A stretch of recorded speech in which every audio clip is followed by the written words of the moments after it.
coming at you from New Jersey, the capital of misery, and the place where metal forgot to die. This is the first live, well, not live, but video broadcast of the Here Lies Metal podcast. That podcast that brings you origin, history, and culture of everything metal. I am what Maledictus looks like in real life, and here beside me is Samantha. This is what she looks like in real life.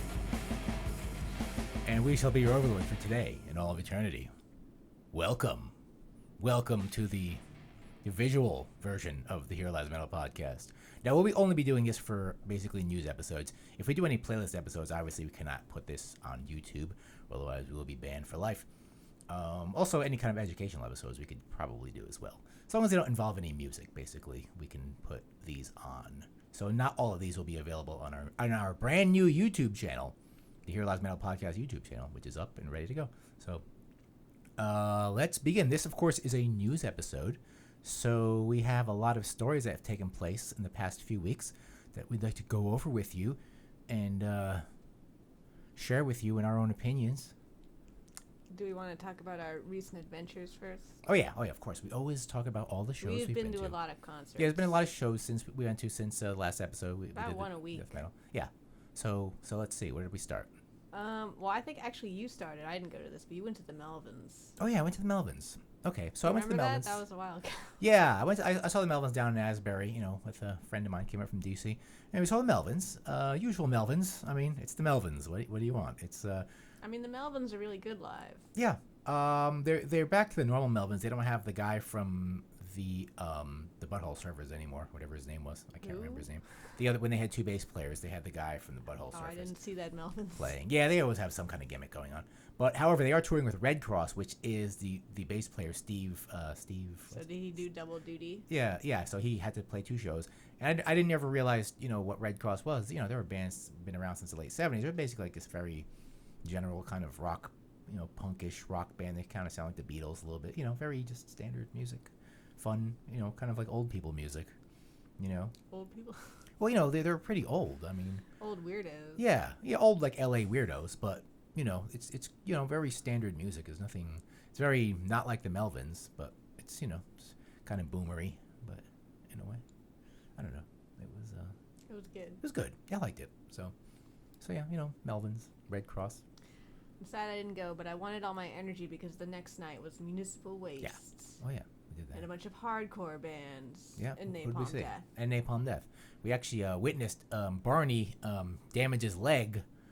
I think his leg was already damaged, but he had seriously he re-injured it. He had seriously exasperated. He had done something to his foot, and he appeared to be in a lot of pain. Yeah, I looked away, and all of a sudden he's on the floor and just writhing in pain.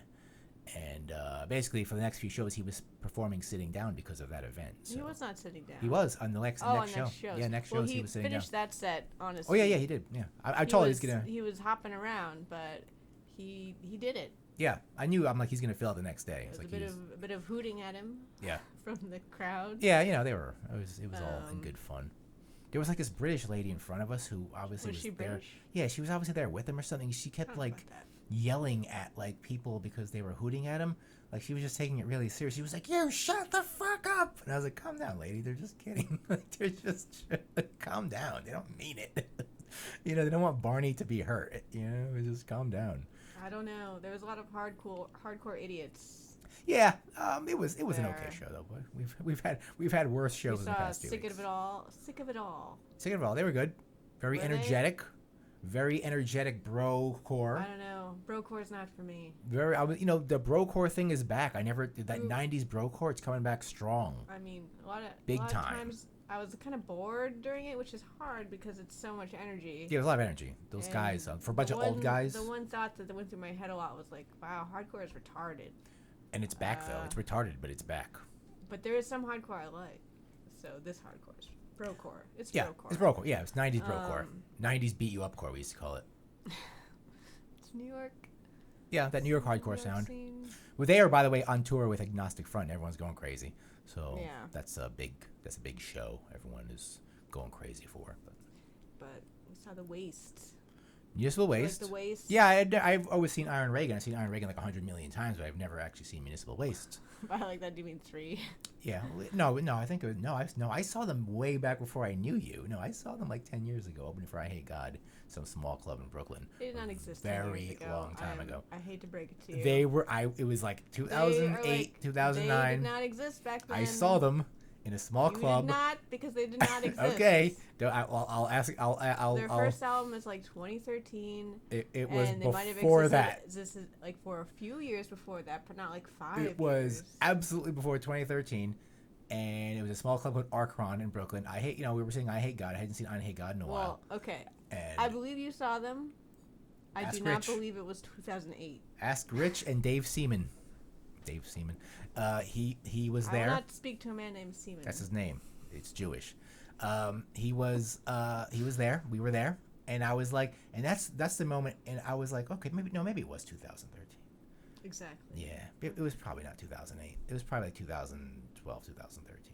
Yeah, you're probably right. But yeah, because I remember really liking them, and I heard them. I'm like, wow. I was like, those guys are playing thrash music. I'm like, people are playing thrash music again? That's amazing. And I was like, yeah. I remember I used to like that in the 90s. I was very happy. I went there to see I Hate God. Sleep. Yeah. I went there to see I Hate God, and I came out with a new band. But you like, I like Municipal Waste a lot. They did a good job. Oh, yeah, for sure, yeah. They were a good a lot show. more fun. A lot more fun than A lot Iron of Reagan. fun. We were right there up front. I got kicked in the head. Yeah, it was And it was a good time. Yeah, it was okay. Good show. And I think, what do we see next week after that? That was the Abath show. Oh, we were not there for Abath. Yeah, Abath is Abath. Abath is the fucking Gene. He's All like right. the Gene Simmons of black metal. First off, okay, Devil Master, our friends, our children, dear to our hearts. Devil Master. They were very brave for going up there Opened because the show. Yeah, which is very as soon as they started playing, someone just chucked a full like a beer thing or something. of beer at them. They didn't even know it was coming. It missed them, but like it wasn't intended to miss them. it like flew right over the guitarist's head, and he didn't even know. He's like kind of like, "What? Somebody just throw something at me." Yeah, it was a hostile crowd. I mean, like there were the kind of crowd. We got there pretty early, and it was flat. There was packed. already people like the hardcore Obituary fans who were like glued to the front of the stage and had been there probably since the moment doors opened. Yeah, I think it was the Obituary. It's been a while since I kind of went to that kind of show with that kind of fans. Yeah, that are just like. You get the mouth breathers, the Obituary mouth breather club, but they were not into Devil Master. No, they were like, what the? They were like, fuck, just like stone faced. I mean, I Devil Master and Midnight, who came after them. Yeah, barely any reaction. Yeah, there was maybe like 10 people bros. like that were into Midnight hardcore, but everyone was kind of just like, huh? They were kind of just like, huh? Midnight is the reason we were at that show. Midnight killed it, man. Like, I could have just left after that. Would have been fine. Yeah. Like, end of the show, they just, like, destroyed all their equipment. I was like, wow. I think they just did that for New York. Yeah, they were, they wouldn't destroy their equipment. But they were, seem like they're practical Ohio people. I don't think they destroy their bass guitar. Yeah, but they roughed it up, though. They roughed it up a bit. And I was like, wow. Yeah, they're crazy. These guys are animals. Yeah, they were great. And then you didn't see, Abath was terrible. And his fans are fucking assholes. Oh my god. They're the biggest drunken assholes I've ever seen. That was like the roughest show I've been into for They're worse than Ghost fans, okay? Oh, way worse. Like, they are just Much the worse. biggest, most unreasonable drunken ass. If you're an Abath fan, you fucking suck a giant cock, okay? Fuck you for liking Abath. He's terrible. He's a fat Gene Simmons looking black metal loser. I mean, he's definitely going for the kiss of black metal. Yeah, he's like the kid. He's terrible. Music wise as well. He's awful, people. Like, what? His music just does not have any.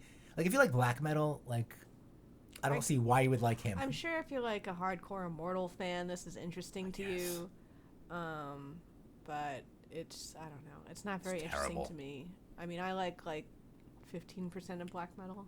Yeah, most black metal is that new sound, and it's not that good. Yeah, it's a little produced for me, but yeah, black metal. I mean, that way. I didn't hate the music while watching it. Everyone was just being awful around. Yeah, everyone us, was just yeah.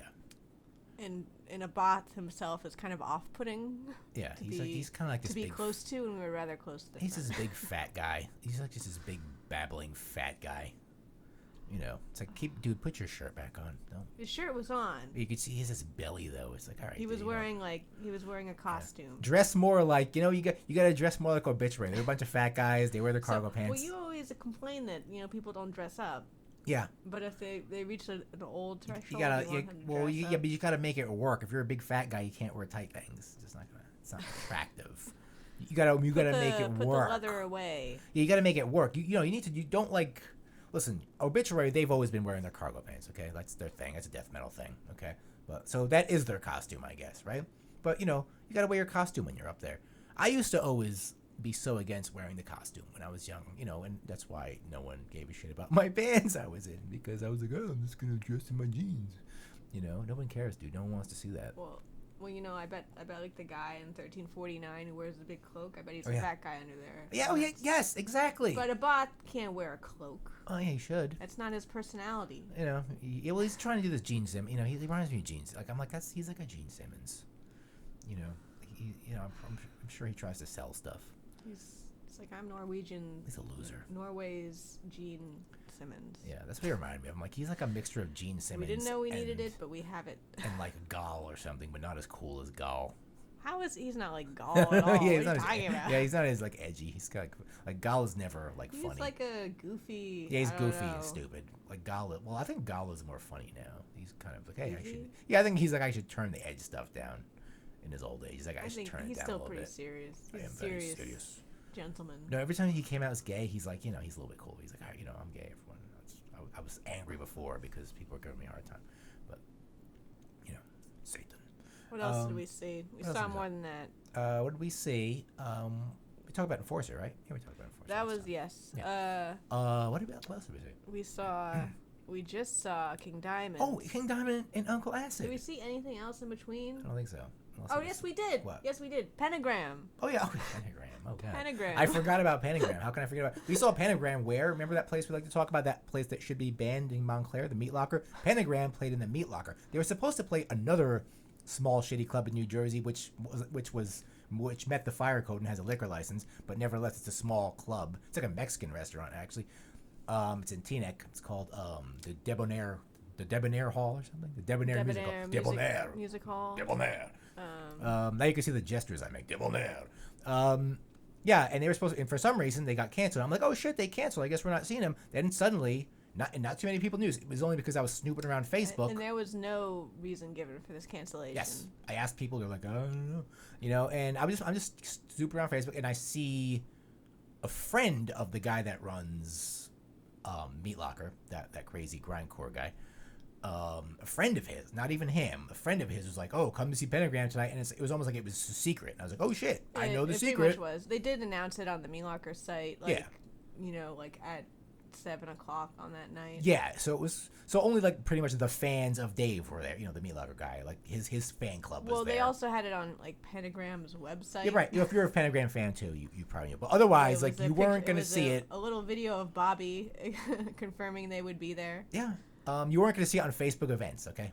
You needed to know about this. You need to have some knowledge. We were in the know, and we did. I know. I know Ox because of Ox, and I saw he's a good friend of Dave's, and I was like, oh shit! And Ox was saying everyone for coming. So anyway, we were excited because we'd seen Pentagram before. Great show, but Bobby wasn't there because he'd been arrested for doing something terrible. Yeah, as he does. And so Vic, as the crow flies, the guitarist, did all the singing, which is great. He was amazing. Yeah, he was great. Like if I say I don't know how you would be in this situation, but you'd never seen the documentary, you didn't know anything about Pentagram other than the music, you'd probably walk into that show that we were at Manhattan and think it was, nothing was wrong. Yeah, you wouldn't know. With Vic. Like, that was how good he was at the songs. Yeah.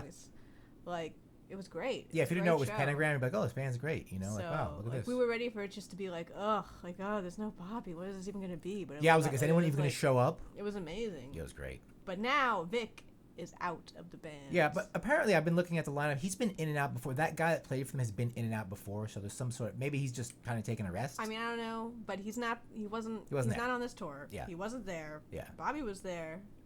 But there was no with Vic. A younger guitarist who's actually played for them before, so I don't know what the deal is. He's not Vic. Yeah. He's not great. He's not. People love him though. Do they people fucking love him. Who are you talking to? Everyone was going crazy.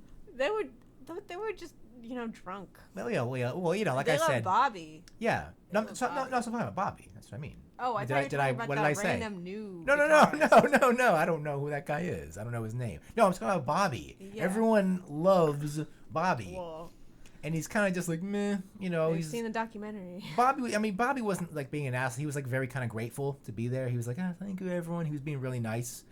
And he did his job. I mean, he sang, he did okay. Honestly, he I did thought fine. they sucked. But, it sounded horrible. yeah. Well, it's that's not, not their good. fault. It's because it's a fucking it's basement. Not. Yeah, they literally played in the basement. The guitarist was bad. Yeah, he was having some problems. I don't know if he was just trashed. He seemed kind of drunk. Yeah, he wasn't Vic. But I just thought it was funny because when we saw them without Bobby, it was great. And when we saw them with Bobby without Vic, it was like we were watching a Pentagram cover band. Yeah, it was kind of like a cover band. Like it was a bad sound in there. You can't really fix that. It's a very crowded room, obviously. There's no PA, really. They're just really on their own instruments, their own sound. It's always a rough time at the... Yeah, it's always, people were going, people for were the like... artists and the crowd. Yeah, people were going, like, you don't, like... You always, like, go to Doom shows, and you're like, why the fuck... You're like an old person like me, and you're like, why the fuck are people moshing to this? Yeah, there was an old guy next to me at the beginning. And I don't know if he was that old. He just really liked Pentagram. Oh, no, the guy in front of you. No, next to me at the beginning, and he left it. Yeah, he left. Too long but there was after. a dude in front of you. He looked like a younger guy, and he was very younger. upset that people were moshing. Well, his girlfriend was, like, about to cry. But he kept, like, hitting people. He was, like, so... Cause but she was, like, going, like, why aren't you defending me? Yes, so he was like, okay. She was like, you have to protect me. Someone touched me. Yeah. It was like... So he started, like, throwing people. Lady, you were in the meat locker. Yeah, he got really angry. Prepare to die. He was there, obviously, to see He was, like, there from the beginning, waiting up there. Like, he was their biggest fan. He was like, I have to see Pentagram, And, like, and when people really he wasn't expecting people to get riled up. He probably never been to the meat locker before, And he was getting very frustrated that people were getting riled up. And, it's a and also, I was meat like, locker, whatever. the stage is, like, 3 inches off the ground. It's right there. So, like, if someone, like, it's not really a stage. bangs you, you go into the fucking guitar player. Yeah. Like, you are on the stage which happened. now. Yeah, I'm pretty sure one of them, like, took out his pedal board. It's a bit more stressful being knocked around. Mm-hmm. But we know where to stand, on the wall. Yeah, you stand against the wall. I mean, no matter what kind of show you go to there, if some fucking indie band is playing it, people are going to go crazy and start destroying shit. It's just the way it is there. So, you kind of expect it. It's like, whatever. You just stand against the wall, just stay out of the way, and it's fine. It didn't bother me. The boss show bothered me because, like, people just kept hitting me, and I was like, what the fuck? And I was getting mad, and I was, when they would stage, I was like punching people. Well, they were, like, moshing in between songs. Yeah. Before they even started playing. It was just unreasonable. Like, it's like, guys, get a fucking grip. Yeah. Like. Yeah. Yeah, with the, and... I want to go back to the thrash show with the circle pit. Like. Yeah, the thrash shows, it's fine. People do that. Yeah, because the circle pits, they move. They're flowing. So if you Those are safety. If you get in that momentum, safety devices. Listen, I've been in a circle pit when there was water under me, and I almost drowned. But it was fine though. But that's what you expect at a thrash show. And the meat locker, it's just the meat locker. Listen, there is no restrictions on alcohol there, so people are basically drinking till the world's ending there. And if you get hurt, you can't get out. Yeah, there's 2 exits. There's an exit by the stage I didn't realize. That is true. So yeah, you got to run for that. If there's a fire, just push everyone out of the way and run the fuck forward, not backward. Run forward. If anyone tells you to stop, punch them in the face and escape while the place is burning. Do not, keep going. Do not run to the other exit or you'll die. So, but yeah, it's not a safe place. But whatever. There's some sort of elbows being greased there. So whatever. Most importantly, we saw King Diamond at. And King Diamond is back, and it's a big deal.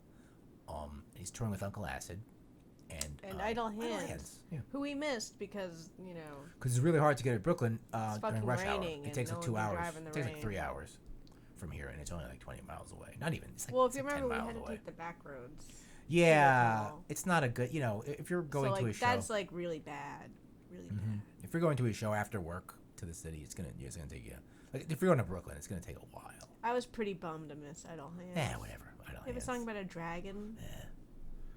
I like them. Gothy metal. I don't really like them. I could do without them. But we got all of Uncle Acid. Yeah, Uncle Acid. They played a weird set. They played pretty much their 3 core albums. Abraxas, Bloodlust, and Night Creeper. They played 1 new song and no first album songs. It was really just like their core songs. they did a way better set at Psycho. Well, they were they're not a co-headliner on this. They're an opening. Yeah, they're just an opening band, so they were just kind of like, man. So they played an opening set. Yeah, they weren't really into it. They were just like, meh. It was fine. Yeah, I wasn't. I was like, that wasn't my favorite actor then, but whatever. But King Diamond, like, he is heavy metal theater, man. He a brand new show too. Like he's got like dancers. He's got like a backup singer. He's got a dancer now. That's his wife.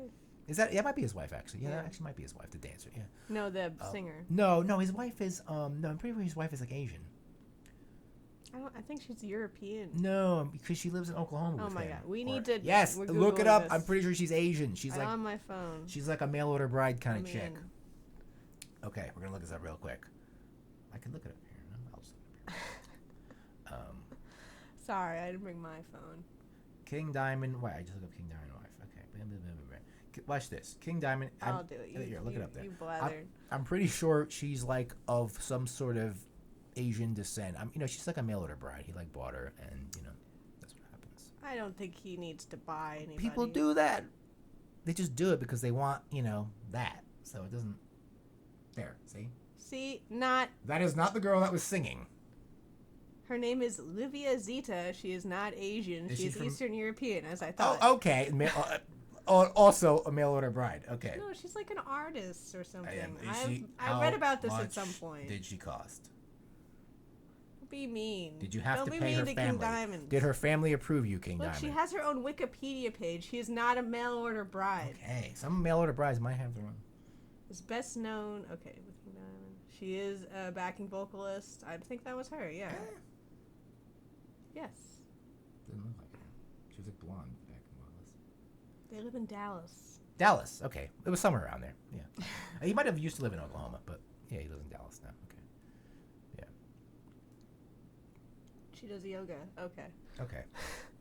Well, I saw a picture. Forgive us for slandering I saw a picture of her a while ago. I thought she was Asian or something, like Thai or Malaysian or something. I don't know. But anyway. Mail order bride territory. Anyway. She's a real person. She's a real person. She has a mind. I don't know. Was she the backup singer? I guess because the backup singer had blonde hair. She does do it. No, the backup singer had a wig on at some point. Oh, was that a wig? She changed from black to blonde hair. Oh, because his wife looks more like the girl that was dancing.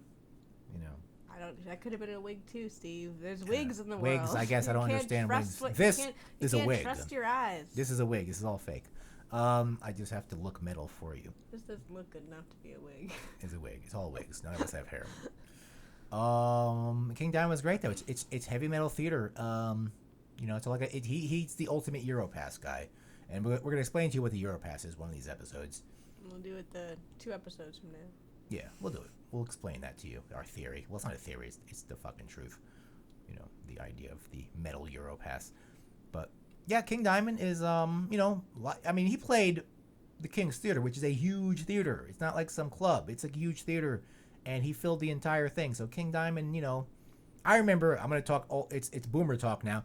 I remember back in the 90s, I used to see Merciful Fate, not King Diamond, but Merciful Fate. King Diamond probably would have demanded a bigger place, but Merciful Fate at the Wetlands. If you all remember the Wetlands, if you're old like me, downtown Manhattan on Canal Street, small club, tiny little club, probably about the size of the Meat Locker, maybe a little bit bigger.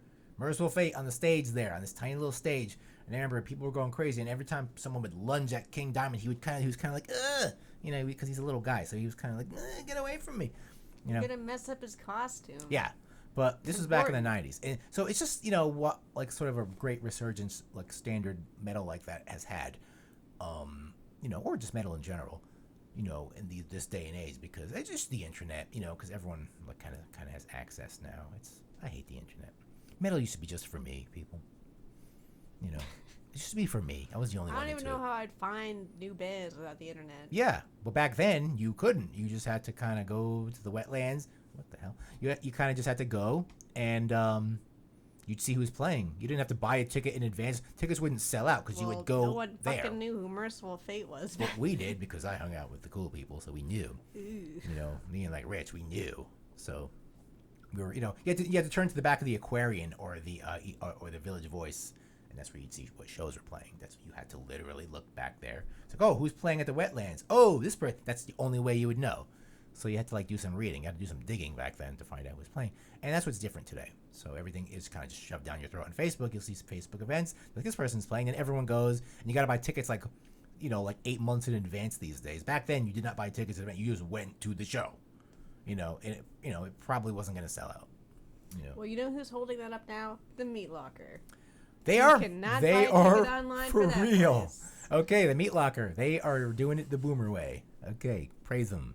Satan bless them. They're may the gods of alcohol, not Satan. They follow the gods of alcohol there. All of the alcohol gods, because that's what that place exists for. People are drinking there. All right, let's get to the news, people. Enough of these concerts. We have so much news to get to. Okay? So let's see here. Where should we start? Okay, check this, people out. Check this out. I have a production studio called OBS. It's free. So, bam! Look at that. Let's read. I look like Tim Pool now. Tim Pool. Let's read. So, what's this? Should we start with this one? Should we start with the first one? With Dave Mustaine? Yes. Okay. Let's read it. Let's read. You're not good at reading. Okay. We're gonna read here. So, what's going on with Dave Mustaine? He is. I'm not gonna read it. I'm just gonna paraphrase it. Just show that beautiful picture. Look at this. You could see. Oh, am I allowed to use other people's articles? Will I get a copyright strike? No one cares.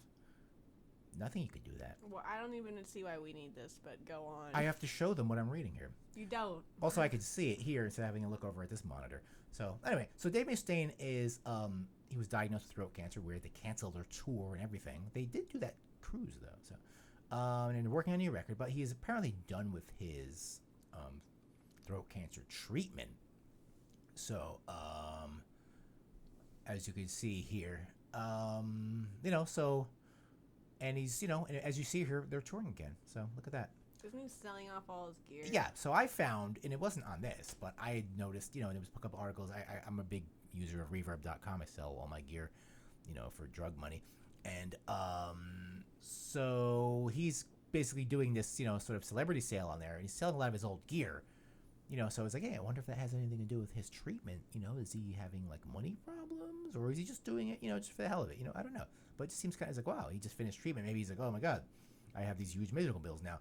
Because, maybe his, like, obviously someone like Dave Mustaine has to buy his own insurance. He doesn't work for anyone. So someone like him has to. I don't know how they do that. Provide. Yeah, how do you do that when you have to have a lot of money, I guess, because you have to pay for that out of your own pocket. I mean, I imagine he does fine, but cancer will bankrupt anybody. Oh yeah, of course. It could, even someone like this, like that, I think that could be a serious threat to his financial well-being, which is another reason to vote in the election. Okay, that's all I gotta say. That's all I'm gonna say. I wonder how his experience has affected Dave. Yeah, I wonder, because Dave, is a guy kind of soft in the head. Well, he's a guy that's appeared on Alex Jones many times. You know how Alex Jones feels about universal health care. We don't have to, we don't have to go in. It's Satan. It's taking away your freedom. The reptilians. The reptilians are behind it. The globalists. So I don't know. I wonder how Dave. Dave is more of a. I would consider Dave a libertarian. I would definitely consider him some of that nature. I remember he used to be like a total Bill Clinton supporter back in the day. So yeah. So I want. I hope it's fine. I hope it works out okay for him. But I wonder how much that equipment costs on there. I'm sure, it's probably obviously more money because Dave Mustaine played it. So maybe one day if I sell my equipment, it'll be more money because Maledictus played it. I don't know.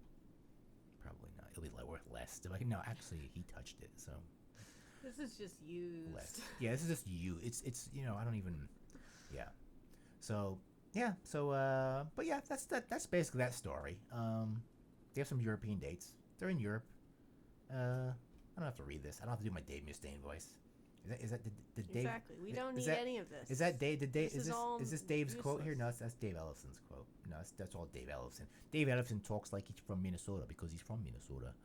Yeah, that would make sense. Yeah, he talks like this. He doesn't talk like this. I have throat cancer, so I'm not gonna talk. No, maybe Dave Mustaine can't. No, he could sing. So, how does that affect your singing? It's maybe because he sings like this too much that kind of, affects his throat and you develop cancer by doing that. Hello, me. It's me again. Meet the real me. All right.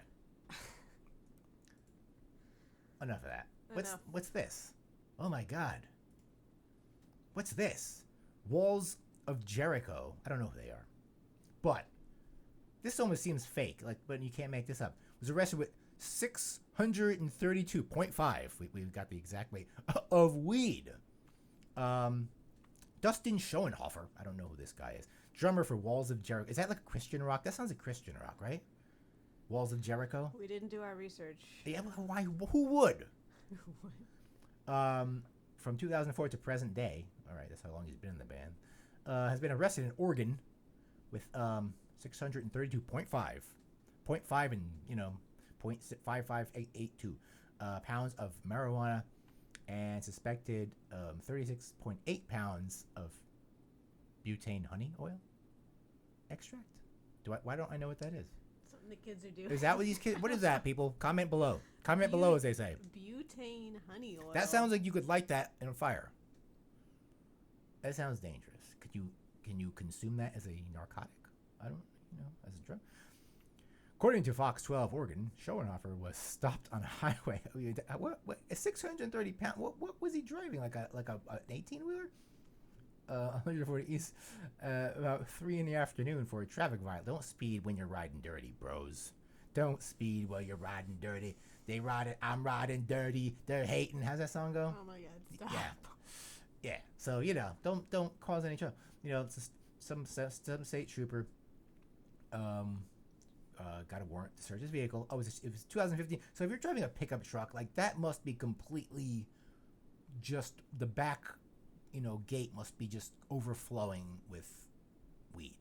Okay, well, there's a picture of it, so that's what they got out of his truck. It's in suspicious looking plastic bags, trash bags. Yeah, that it looks like. Well, I mean, that looks looks like normal. If you're like, that's like a lot to be in back of a what was it, a Ford F-150? No, it's a Chevy. So that's like takes up a lot. That's like your whole thing. That's probably like piled on top of each other. I mean, Oregon's a legal state, obviously, but you're not allowed to have that much without a license. It's legal, but there is still like a legal trade of it. Yes, you can't do. And this doesn't fall in the above board. So, like, why were you in? Maybe he grows it there or something, and he was like bringing it somewhere.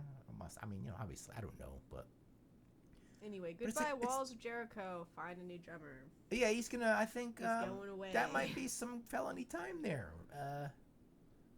Schoenhofer was on the first metal musician caught in traffic across. Running. Okay, some other people have done it. Okay, I thought they were gonna say Paul McCartney or something. But okay, so yeah, that's a lot of weed, man. Well, that's a lot of smoke there. Yeah. Let's move on. Let's read. Oh, okay. So this is funny. This old guy, original Thin Lizzy guitarist, Eric Bell. If you didn't know who he is, he's from their first album, first and second album, maybe. Yeah. Famously on first, second, and third album. Famously from Vagabonds of a Western World. Whiskey in a Jar. That's all Eric Bell. So Thin Lizzy guitar, Eric Bell, is mad at Metallica. They're very wealthy Metallica, because he apparently did some show for them in 1999. It's a very long time ago. He's been holding on to this. Yeah, so he's bringing it out. Isn't that weird how people like hold on to something, like 20 years down the road, they're like, oh yeah, by the way. Well, there was like 3 stories this week, or not this week, but of Metallica and money. Yeah. Like them giving money to charity. Yes. They did something else, and then this guy. Yeah, and it's, oh yeah, you owe me money. You owe me money. You owe me money, laddies. It's like, why are you giving money to the fire? Because you never paid me. Yeah, he's like, oh, you're giving money to the fire? Why don't you leave for your dandy old president to do that? Oh, no, but he won't, would he? Huh? Yeah, he was expecting 2,000 Irish money, which was that like $5? They're on the euro. Oh, is that no? Is that Irish punt? Is that an Irish punt? Back in the day. Yes, it was the Irish punt, which was worth, I don't know, 2,000. Was it like $5? The Irish punt isn't worth the paper it's printed on.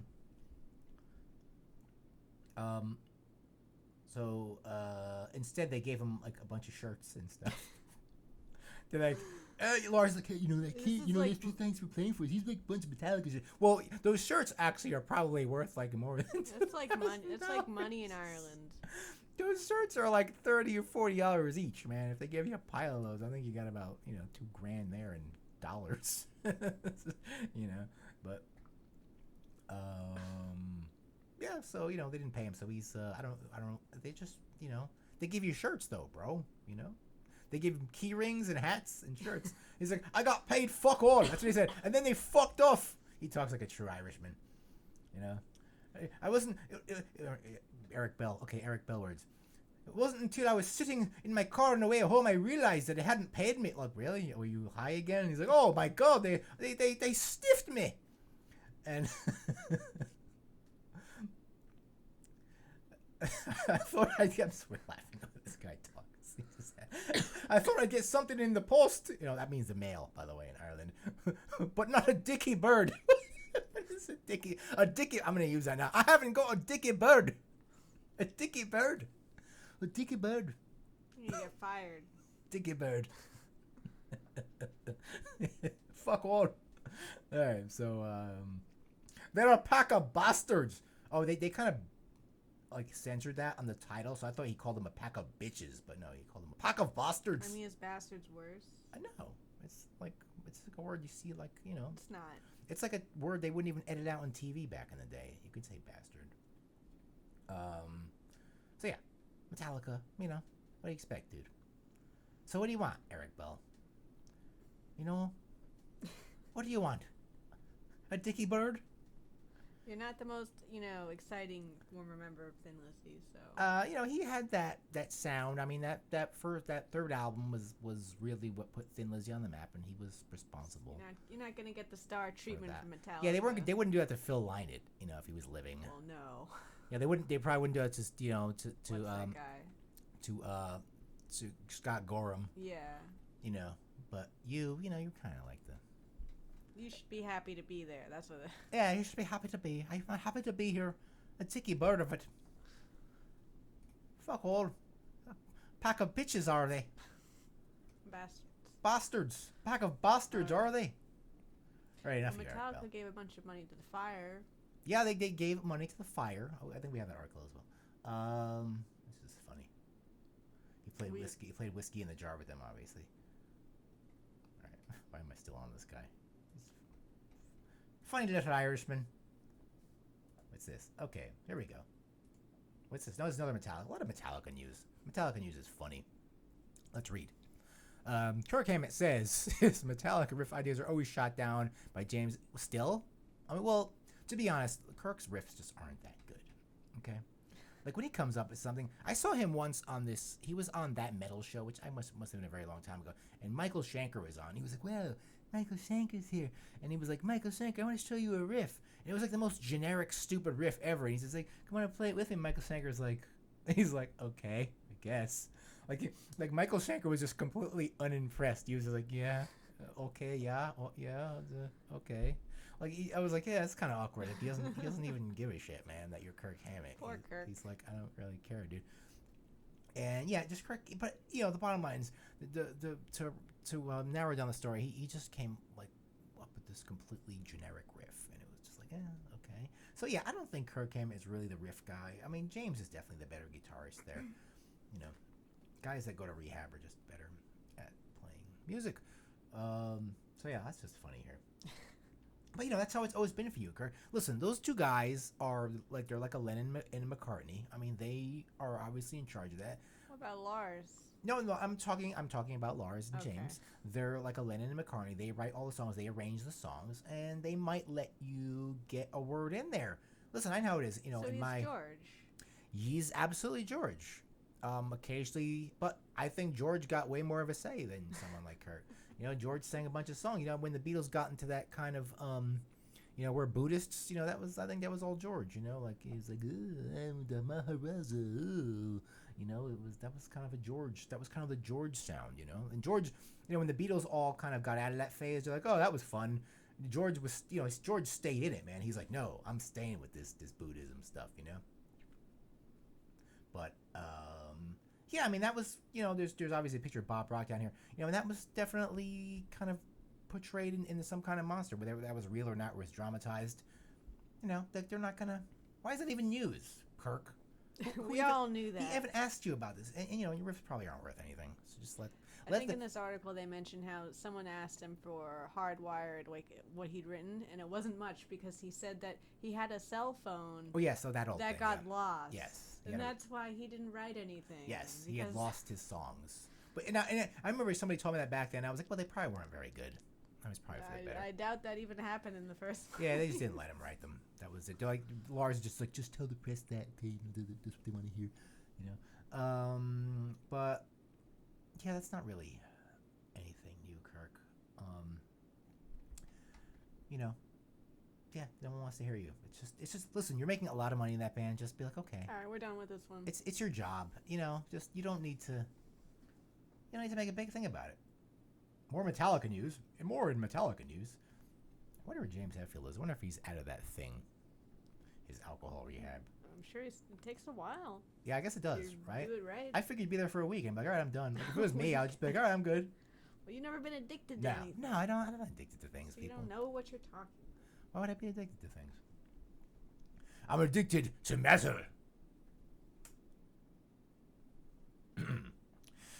The wildfire saga. California is always on fire. Who would want to fucking go to California? It's a giant shithole that's on fire all the time. Okay? Why would I want to be there? We're in New Jersey. There's no fires here. There's other things. Because it just rains and snows and it's terrible here in every other way. It's like moist and there's plants and there's bugs everywhere. It's terrible. It's all just terrible. We live in a swamp. It's humid here. The wildfire saga, it's a story, the wildfire saga. In California, seems like a repeat of last year, yes. That's, because it's a giant shithole that's burning. It's like a flaming turd you leave on someone's porch. And you're hoping someone steps on it, but they don't.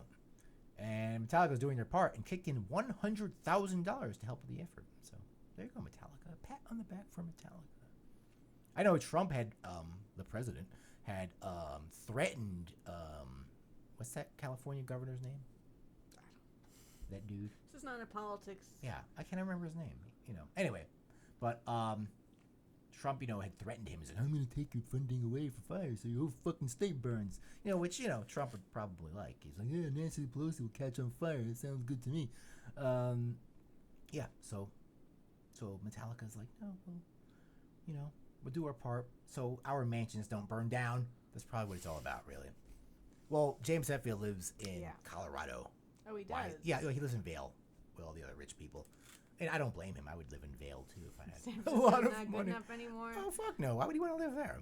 Just too many liberals. James Hetfield, he was on Joe Rogan, and he talked about how he was moving to Vail because when he'd come home with a deer strapped to his truck, he'd get dirty looks. So he's tired of that. He's like, enough of this liberal bullshit.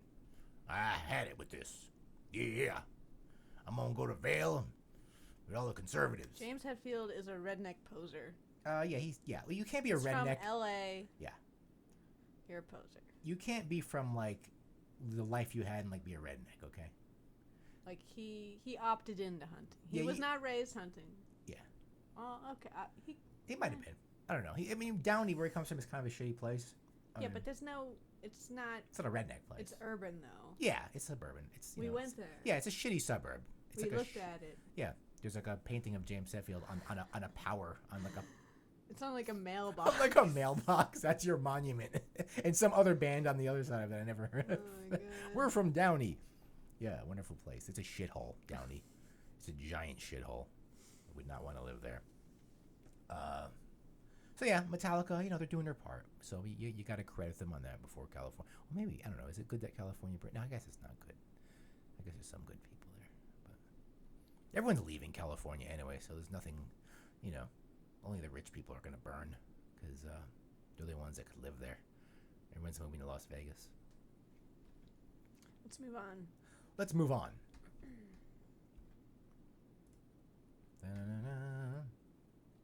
What's this? Oh, we did this already. We talked about this. Yeah. Napalm Death vocalist plays Los Angeles sitting down. I just wanted to mention that we saw him exasperate this.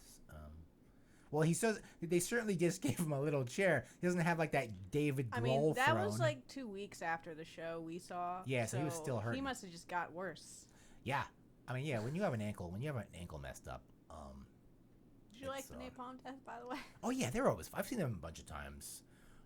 Since the 90s, I've been seeing that. Yeah, they're always fun. Yeah, they're just that classic, original grindcore sound. I mean, you know, they're always just a fun to. I saw them with the Melvins a few years ago. They just, yeah, I always enjoyed them. They had that fill-in bass player. Yeah, because their other guy is like a total dad. Yeah, oh yeah, definitely dad's a rock dude. That Riggs of Dad. Riggs of Dad. Yeah, but you know, he's a grindcore Riggs of Dad guy. He's got some, you know, he's got some edge. But yeah, these guys are kind of like these dirty grindcore guys, you know. But you know, very left wing politically. You know, if you want to get into their politics. He's vegan. Oh, he's vegan too. So. I think someone tried to give him something at the show, and he said no because it's animal product. Oh yeah, you're right. Somebody threw something at him. He's like, yeah, he's got animal products in it. Yeah, you know, he's not kidding. He's not fucking around. He's like, I'm vegan. No, he doesn't seem like he's not like Doyle about his veganism. He kind of, you know. Then again, I haven't seen his Instagram. Maybe he probably doesn't have one. He's probably like that is bourgeois. You know. But anyway, it was a fun show. So yeah, we saw him exasperate that problem. You know, reignite that problem he had there.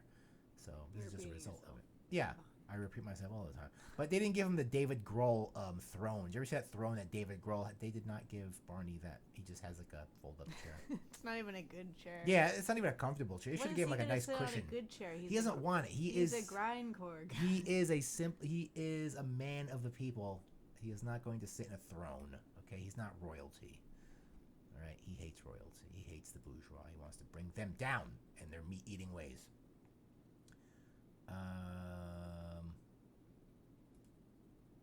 you have to talk about Tool now?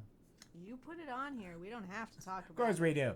Danny Carey, that drummer guy, I guess, from Tool, the one that plays in Fibonacci sequences, that, you know, they're going to tell you about that. What did I write here? Tool nearly burnt down the recording studio. Yeah, so fans can add their knowledge about Tool. You know, they can add that to the... I don't think showing that list on the video is very good. Oh, you know, I got to go to that. You know, it's fine to go through it. I'm just going to come off it. But, yeah, you know, this is that guy that, you know, apparently plays in some So how did they set a fire? Okay, so how did the music cast a spell? 13 years was long enough between two albums. No, it wasn't. We need more time. It was almost... So in the new new issue of Kerrang, producer Evil Joe Barassi, I'm not familiar with him, says that drummer Danny Carey's floor toms caught fire after candle. Why do you have candles in the studio? Are you guys? They're Tool. You guys are weird. Why wouldn't they? Why wouldn't we? Were you like going over your Fibonacci sequences? In the dark. In the dark, candle lit, or whatever that involves. Bruce said that drum tech, Bruce, why do you give everyone's name? Does anyone care about this stuff? Bruce Jacoby rushed to put out the flaming. So it's like our drums caught on fire, but we put them out. That's news. There is nothing going on in the metal world, people. Our drums caught on fire, but the drum tech put them out. You know, like that's, and they have a whole quote from the guy. Like, you know, the metal world is slow, people. We're in the wrong business. We should do politics. This is terrible. I don't think that would go well. Yeah, it'd be our argument every day. Okay. But yeah, we've got to go over this. Sometimes you get something good here, but like this is what all the metal sites. This is what was on Metal Injection, whether it's on Loudwire, Metal Injection, or whatever the fuck, or Metal Hammer. Like these guys just sling bullshit. All right, I'm calling them out. Like you guys for these metal news sites. They're getting paid to do it. Obviously, you know. You clicked on it and it worked. Well, I was looking for news because I have to like find news. I got to track down news. I can't break news myself. I'm not a newsman. You know, I don't have the inside. But if this is the inside, I'll stay outside. Oh, our drums going. Oh, really? Tell me about that.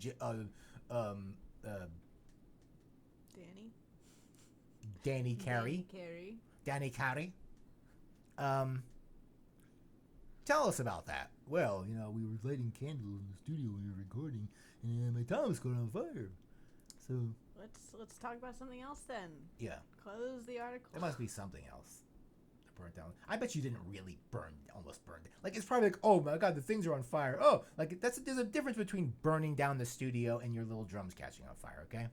Like I'm sure the studio has a lot of fire retardant things in them. You know. Corey Taylor balding? Oh, what's Corey Taylor do? Of course. What did Corey Taylor do? I didn't What is this? Oh no, it's on metal ejection. I should have found it on. I should have found the Loudwire. It would have been more, more authentic if it was from Loudwire. Let's just make fun of metal news sites. That's what we should do on this show. A few weeks ago, Slipknot, Stone Sour, and isn't he in some other band too? No, maybe this is just those. Frontman Corey Taylor. What did Corey Taylor say? His girlfriend Alicia Dove. Is she like a stripper or something?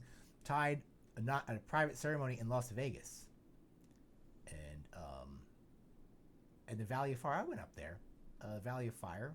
I went up there to an Indian reservation. I bought fireworks. It was up there past the Air Force Base up there. It's in the other direction.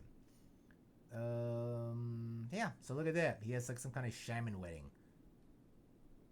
Looks like some sort of shamany stuff going on, right?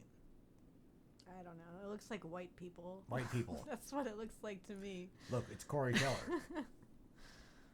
Well, Corey Taylor. Where does she strip? She doesn't need to do that.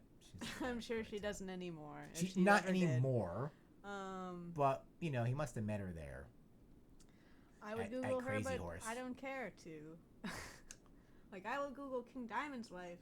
Yeah, we're not gonna. I'm not gonna Google this. I'm sure her name comes up. I don't care. Yeah, I'm sure she comes up somewhere. Maybe they live in Tellier. Does it even tell you who this person is? Today, blah, blah, blah, in Valley Fire Park. No, it's whatever. Look at a very nice, big wedding. Okay, blah, blah. We don't know who she is. We know who Corey Taylor is. She's Corey Taylor's wife. She's now Mrs. Taylor. I mean, you could click on her Instagram. Oh, no, thanks. I'll just stop. Who knows what we'll see? Let's see real quick. Da-da-da-da. Oh, look. Yeah. It's just that picture. Oh, well, you need to click. Oh, I need to click on Alicia Dove. All right, Alicia Dove. We're stalking. What do you have to say for yourself? Who are you? What's this? Is she? Oh, she's some kind of monster girl. She's got a. Let's click on this. She does things. She does things. She's like a monster girl. Performer. Yeah, she's like one of these burlesque monster girls or something. Where does she live? Is she from like Las Vegas? Maybe. I bet she's from Las Vegas. I like that photo. Oh, look at that! What the?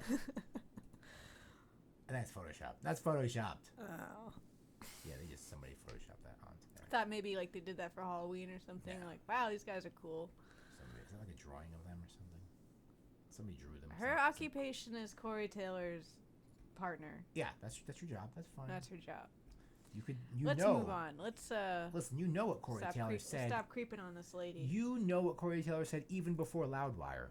Maybe. Her whole life is what Corey Taylor said. Corey Taylor said it. Corey Taylor said, "Will you marry me?" That's what Corey Taylor said. All right, what do we got here?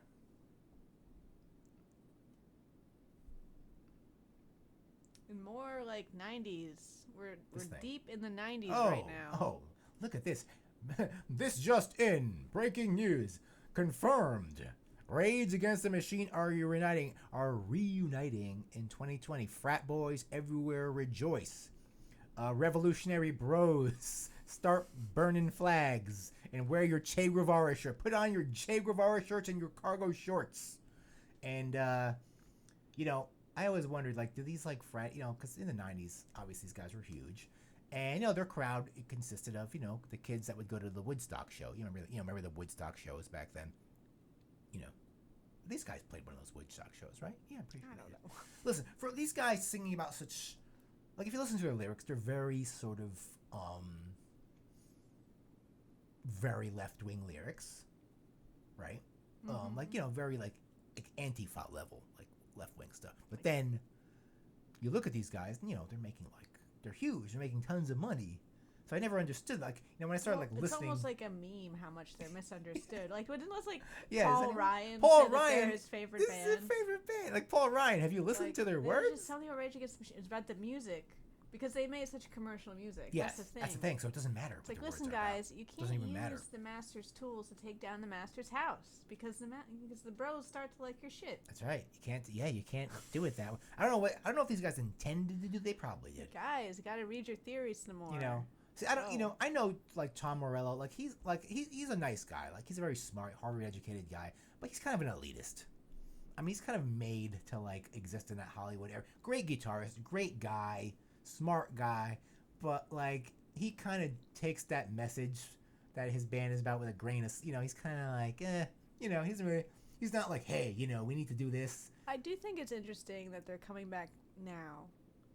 Well, I mean, it's a good time for them to come back. But like, consider like when they were active in the '90s. Like the '90s was pretty like a peace. It was like for America anyway. It was like a peaceful time. Compared to now, like times were good in comparison. Well, there was hardly an internet back then. There was no Great Recession. We were pre 9/11. Yeah. Like shit was fine. It was the last of the good times. I mean, it wasn't times. fine for everybody, obviously. Like well, they were singing about fun. real things. I almost got kicked out of the White House for all the things they were singing about then are like just worse seemed like now. Nothing. It's just worse now.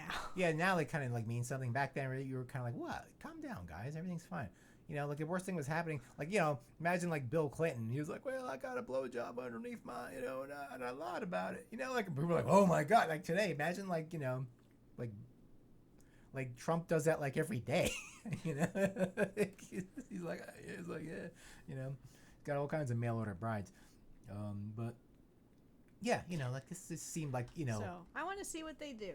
Oh, they're gonna show me what you're gonna do. They're gonna do their songs, I guess. Are you just here to make money? I don't think they're gonna make a new. Well, yeah. Are you here to start some shit? See, like someone like Zach. Start the revolution. Zach, yeah, restart the revolution. Started by Rage Against the Machine. Well, obviously Tom was involved in that Prophets of Rage thing with the guys from the guy from I was gonna say Celtic Frost. Why was I gonna say from Cypress Hill and Public Enemy? And they were doing the same kind of thing, but only more of like a hip hop thing. More of a hip hop, infusion thing. Whereas Rage Against the Machine is like total frat boy rock. But someone like Zach De La Rocha, he kind of went under the radar for a while, so he seems a little bit more. But obviously, there's a paycheck there, and he's like, all right, So I don't know. And I think this dude, isn't this guy married to Juliette Lewis or something? Is he? Yeah, I think so. Don't quote me on that. I think he has something to do with her. I don't know. Brad Wilk. And this guy did a funny. Dave Comerford. He's a good bass player. I mean, these guys are good musicians. There's no way about it. I can't deny that. This guy did a funny thing at one of the MTV Music Awards, where he decided to just storm the stage and climb up like a fake palm tree, and he stayed up there for the whole show. It was funny. Like I had to get like that was like, dude, that was fucking funny. Dave Comerford. Fuck all this shit. And all these guys in these security like, come down, we gotta get and he wouldn't come down. So I was like, oh, that was hilarious, dude. Like that was really funny. I have to give him that. Props to that guy. Yeah, props to David Comerford for doing that. Like I was like, that was cool, man. But this is a very '90s picture of them. But yeah, I never, I listen, I like the music. It sounds good. There was stuff I listened to. I had Rage. It was a unique music. Like you had a guy like Tom Morello making like hip hop sounds with his guitar, and I was like, what the fuck? Like he's a really amazing guitarist. There's no two ways about it. He's got some good riffs. He has some massive riffs, and he's a nice guy, smart guy, and but his politics. I mean, they just seem very mainstream these days. I mean, back in the '90s they were like, ooh, but now he's just kind of just like, he's almost like a Clinton or something. He's just like, I don't know about that. Maybe not that bad, but I don't know. I'm not much of a Tom Morello scholar, so yeah, I can't he's really not comment, really. He doesn't seem that radical anymore into today's standards. He doesn't seem that radical. It's hard to say. Yeah, he seems very, like I'm gonna shout. All right, let's move on from conjecture. Yeah. We don't know what you're talking about here. Yeah, You don't need to slander anybody. Slander everyone. That's what Maledicus does. That's why they call him Maledicus. He gives the bad word. What do we got here? Oh, who died this week? This guy. Not this week, but he died. Probably like 2 weeks ago. Timmy Grabber Hansen. And King Diamond, of course, did a tribute to him at. He did a song.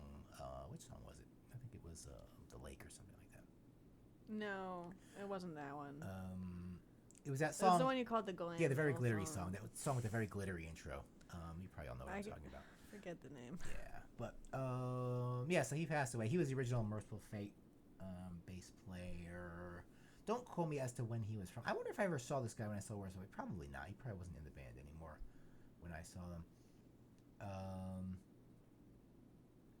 Yeah, so he also played for King Diamond as well. Killed by death. Killed by death. Another guy. They're dying. It's gonna happen. He wasn't that old though. No, he had cancer. Yeah, so that's But, Timmy Hansen. former bass player for Merciful Fate. A very important band. Yes. Who are, of course, getting back together. We look forward to see what direction Merciful Fate will take next year in 2020. That should be great. I look forward to seeing them. Maybe they'll headline Psycho, but we're not sure if we're going to Psycho yet. So we have a lot of things going on. TBD. Yeah, we probably told you before we're absolutely going, but now we're not sure. They already gave their preliminary bands, and not impressive, but that's not a that doesn't necessarily mean anything. It was just that last year we bought based off the preliminary bands. Yeah, we did. And we based because there was 3 that we knew that we would like. Yeah.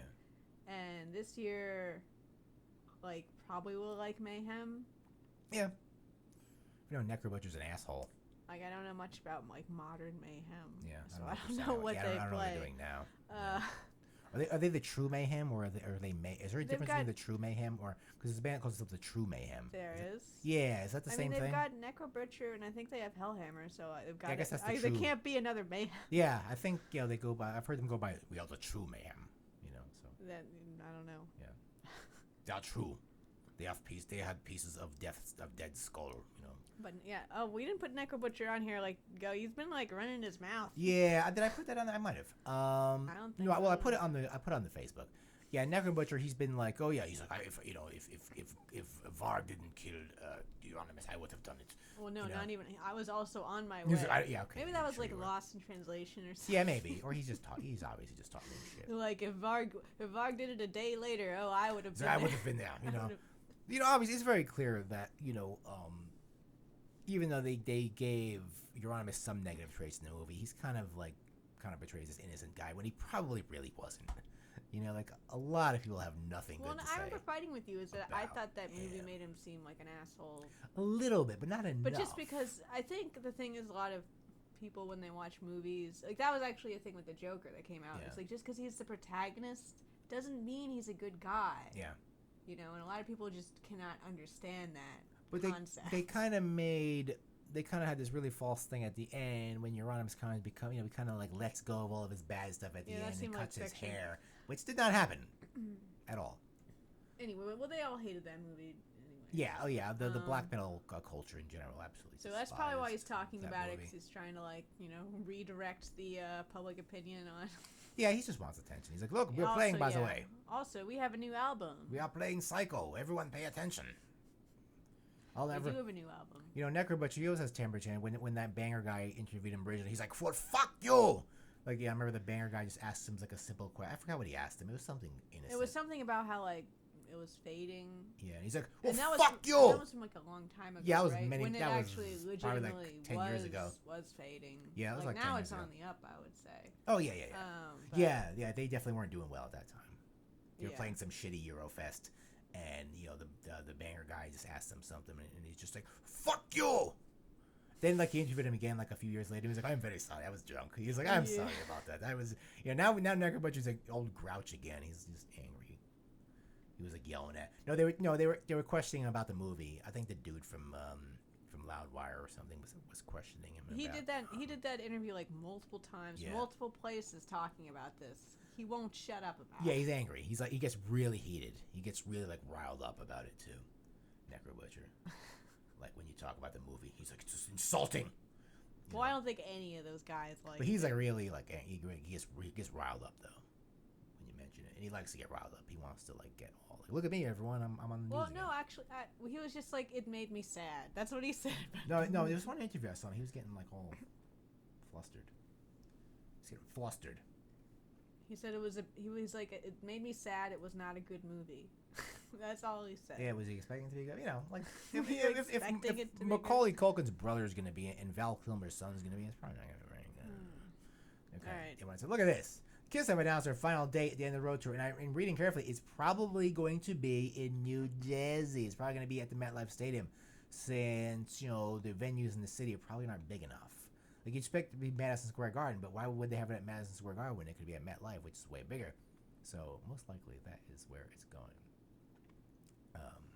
It'll be right here. East Rutherford, New Jersey. We are disturbingly close to that. Yeah. So that is, are these guys really calling it quits? I doubt it. Come on. These guys have apparently 90 more shows lined up. Yeah, they're all 90 shows. These guys, I mean, obviously touring is probably comfortable for them. They probably have the I mean, are they even nicest playing their accommodations instruments anymore? Not really.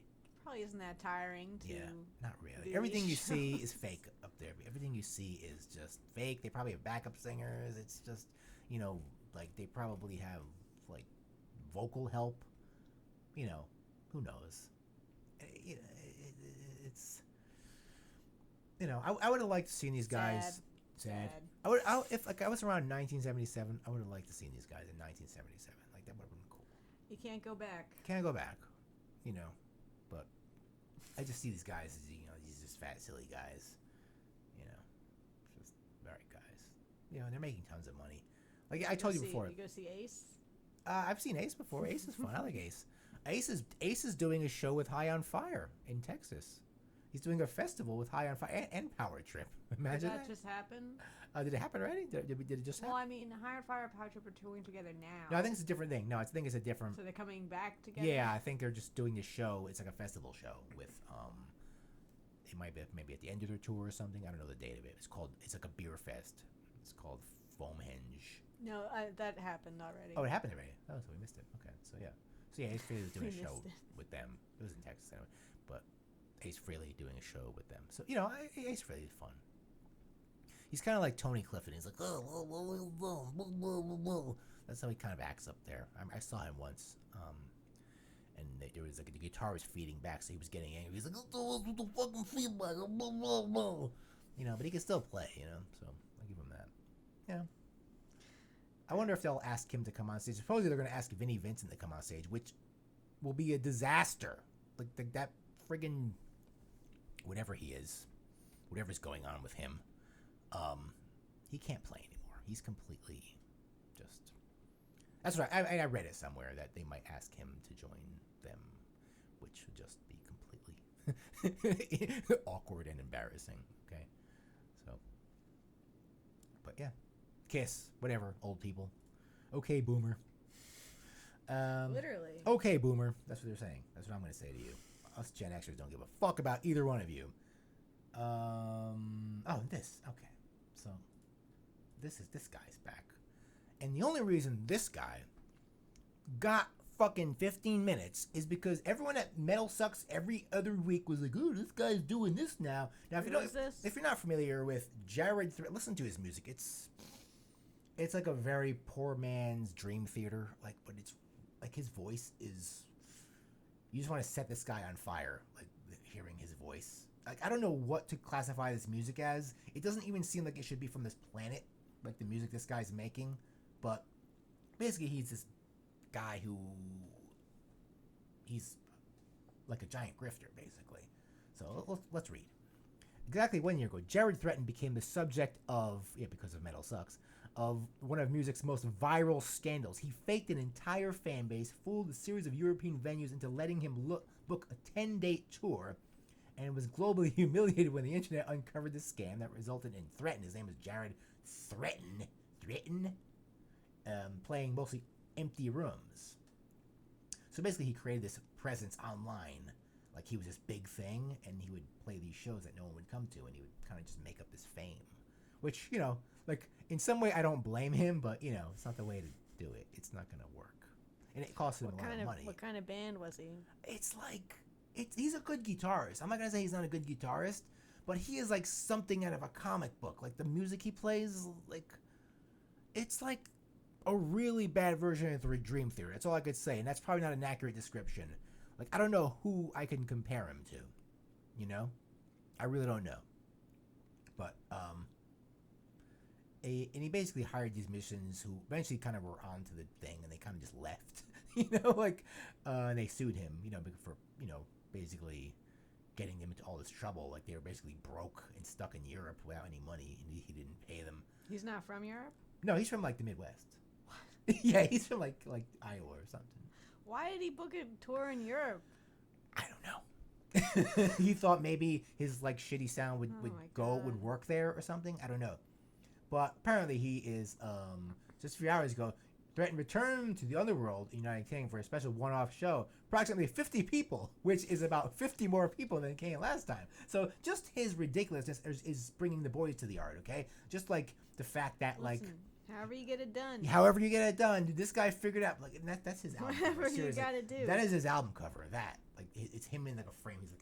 So, like, like, early 90s. Yeah, it's like early 90s, but, like, even, like, in the early 90s, this would be silly. Like, people would be like, ugh. It's like a fusion band. Yeah, it's like fusion-y looking.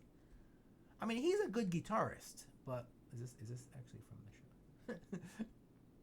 Why did he go to England? Like, why didn't he just play here? They're onto his shit around. Oh, and he had these mannequins up there. So he's doing this new kind of gimmick, almost like Kraftwerk. You know, he has these mannequins up there. But wait, there's more. And just after the robots were left to mime Threatin songs for a while, Jared and his new human band took to the stage. So he comes out with these mannequins, almost like it's a Guar show. They're going to get their heads chopped off, but nothing cool like that happened. Unfortunately, technical difficulties meant Threatin's microphone rarely. It's just nothing can go straight. Nothing can go smooth for this poor guy. Forcing vocal duties to his mute robot compatriots. Yeah, boy. This is, you can't make this stuff up. And there he is with his long flowing mane of hair. He's got nice hair. He has nice hair. Doesn't he? He has very nice. He's not that old. He's only like 30 or something. He's not that old. I don't think he's even 30. He's like young. Right at the end, Jared left the stage, leaving the robots my part of Living is Dying. That must be his song there. Before things really got out of hand. What got out of hand? After returning for his encore, who actually asked him to come back out? Was he the only man playing? It wasn't long before Threatin turned on his fake band, physically attacking his... so that's his thing. So he thinks he's like... It's like Guar, but, you know... It's performance art. Yeah. But there's no, like, blood... Okay. Oh, so we take... Oh, look, he killed... It looks like he beheaded... Why can't I remember his name? I always sound like an idiot on the air because I can't remember anything. The Canadian guy. The guy from... What? The guy from Strapping Young Lad. What's his name? Why can't I remember his name? So lots of bald men in the world. That bald guy from Canada, the guitarist. You know, he's like a crazy guitarist. Look, you killed him because you were jealous of him. What's his name? People, comment down below. What's his name? I'm talking as if people are watching this. Comment down below. What's his name? Cheat sheet. It is, I'm gonna look it up. It's, I'll look it. Yeah, look up, Strapping Young Lad. What's his name? I saw him once. I photographed him. Why don't you move on? He was a very good, Oh, Devin Townsend? Devin Townsend. Look, you killed Devin Townsend. Doesn't look like Devin Townsend. All bald people look the same. You killed him. Oh, look, you have a blow-up doll? Is that your girlfriend, dude? I'm not impressed by this, and No, I this don't is- think it's noteworthy or worthy of our time. I just had to, like, mention this because he's back. Because they're giving him 15 minutes again when they should just be ignoring him because he's a grifter. Just don't pay attention to him. Okay, stop paying attention to him. Okay. What's this? Oh, it's Loudwire. Rob Halford feels there is a mutual interest in a Judas Priest Iron Maiden tour. I was reading that there was almost sort of like a heavy metal Big Four, like an old man Big Four, like Motorhead, Judas Priest, Iron Maiden, and Black Sabbath. That almost happened. And I was kind of wondering who would headline That's a shame. that. It's like, who would, like, headline that? Who would, like, be Obviously fighting? Black Obviously Black Sabbath. Sabbath, but, like, who would go on first? I guess Motorhead would have to go on first, Yeah. you know? But It'd who would be second? Motorhead, Judas Priest, Iron Maiden, I guess. and Black Sabbath. I guess that would have to be the order, right? Yes. There'd be a lot of conflict in that. But, so yeah, like, so this, might happen again. Yeah, that would be kind of cool. You know, he's double down on the idea of leaving something the bands would be interested in pursuing. That might be their next step, you know. For two, big bands like this, what else can they do? I mean, I think Judas Priest is going on tour with Ozzy. Well, if Ozzy goes on tour They next, are? yeah, they're going to be with Ozzy next year. If that, of course, you know my opinion on that. I don't think they're coming here with Ozzy. Yeah, they might not be coming here. It might be for Europe. Yeah. Yeah, I don't know anything about Judas Priest next tour. Yeah, that would be pretty huge. I could picture them like having Ghost open for them or something if they did that. You know. Ugh. probably. Are you be, kidding? Ghost is not open anymore. Ghost will have to open for them. Like, Ghost will this be lucky show- to open for them. This show would be like at the Barclays Center probably. If not MetLife. No, we saw Iron Maiden at the Barclays, Rock. and we saw Ghost at Barclays. And Ghosts played their own fucking show at the Barclays Center. They played 2 sets. They played opener. They played 2 sets, so you got to give them credit for that. They are not opening for shit anymore. Well, they're gonna have to if it's something. Okay, well they opened for Metallica. That's the only band they can open for. Yeah, they were opening for Metallica, and everyone was booing them in Europe. Were they? When they were in Russia, anyway, everyone was like, "Get yeah. off the fucking stage!" Russians, don't fuck with them. They're not having Ghosts. They're not having that shit. The Russians. No, Ghost definitely isn't opening for Iron Maiden anymore. Yeah, it's a shame. Do we have that thing about It's a Bruce shame. Dickinson? I don't think so. You know, what does Ghost think they are? I don't want to see Ghost open for Iron Maiden. Hey, they were. They gotta know their place. Well, actually, I think I just read that Iron Maiden's gonna be touring with Killswitch Engage. Oh God. I don't want. They want to be relevant, so I guess. What is with these goddamn Of course, bands? is Killswitch Engage really relevant? I'm like, I'm talking like an old person. I'm like, oh, is that some new? But no, they're probably on been around WSOU. since the '90s. I've been around It's since like the '90s. Megadeth is touring with Five Finger Death Punch. Oh It's my like, God. what the fuck is wrong with you? Ugh. You know what? You should be more like King Stop. Diamond. Uncle Acid. Yes. See, King Diamond. A weird goth band. King like, Diamond always tours with real. King Diamond is a huge Uriah Heep fan. That's his favorite thing in the whole world. He loves Uriah Heep. He opened to Uriah Heep. He comes out with Uriah Heep playing. King Diamond is not really into metal. He likes interesting bands. I've seen King Diamond, other times before, and he had Jess and the Ancient Ones open for him. Another strange, doomy kind of psychedelic band from Finland. But he likes weird stuff. He doesn't like. He's not going to have Killswitch Engage or like Megadeth open for him. He's going to have. He's not going to have Manowar open for him either because he hates them. Famous fight, famous feuds, Manowar versus King Diamond, or is it Merciful Fate? I think, but yeah, King Diamond is very eclectic in his taste, and it always works. It's always interesting to see who opens for King Diamond. I think it's very boomer of these bands to like want. Yeah, they want to be some young. But the thing is, these bands we're choosing aren't really that young anymore. No, well, not really that young. They're not like new bands. They're kind of like, but I guess they're they're the kind of bands that make that list. I feel like it's like a business decision. They're like, oh yeah, of course. They're not new bands. They're established bands, Yeah. and their audience is a lot younger. Yes, for sure. So they're like, we're gonna get new fans out of this. Yeah, I mean, you get kids that will like Iron Man, but no one's gonna like but a they new. were like raised listening to Iron Man. Sure, they probably have some like boomer dad, and he's like, yeah, Iron Maiden, son, this is real music, not like that crap you listen to, But and the kid's probably like, yeah, I wanna, impress my dad. I'm into his listen. My dad was not into Iron Maiden. Okay, I had to find that shit on my own. I think like the real Killswitch Engage fans, like if that's what you're into, like you're probably gonna think Iron Maiden sounds really lame. Yeah, maybe. Yeah, you might be like, sound like old man music to you. Yeah, if that's your music, you're like, yeah, it's too many notes or something. I don't know, but you're like, oh, it's not overproduced enough.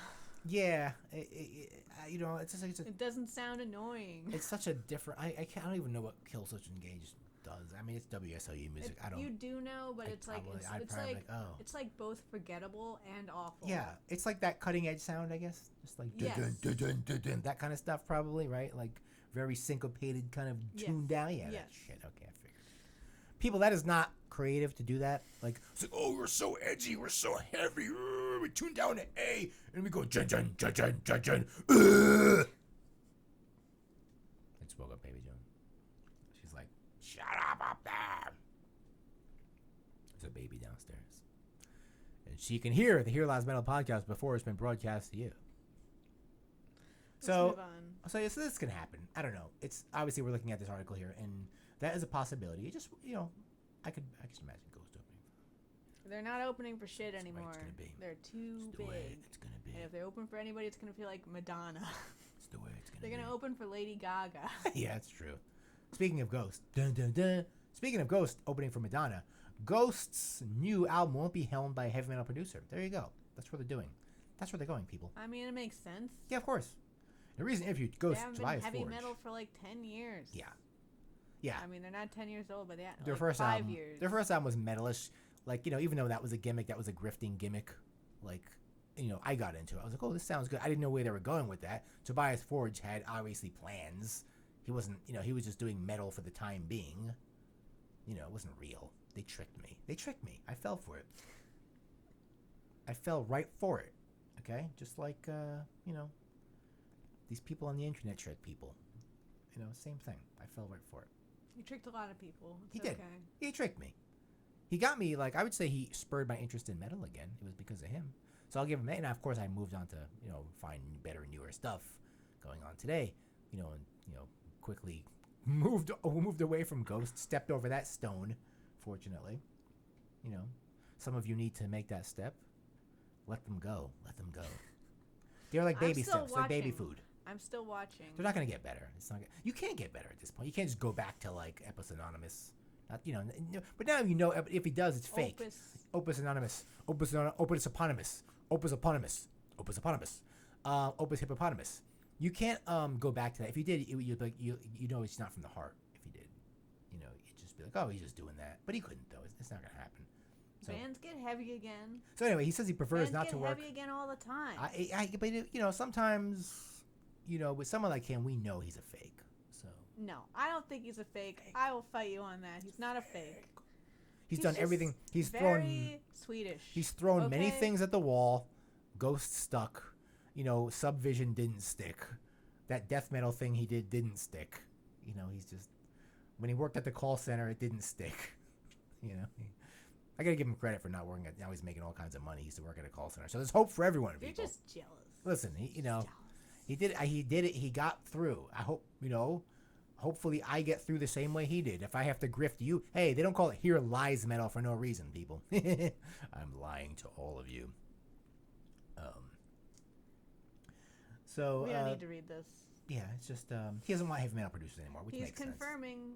It's like, why are they gonna write all? They should just write 2 sentences. Tobias Forge does not want to do heavy metal, and he's gonna be touring with Madonna next year. That's what they should just write. Look, why is Ellie Goulding in here? because that's why. Because that's where he's going. Okay. Close the tab. Yeah. Enough of you. Oh, so Ozzy came out with a new song. Did you hear it? I can't play it here, but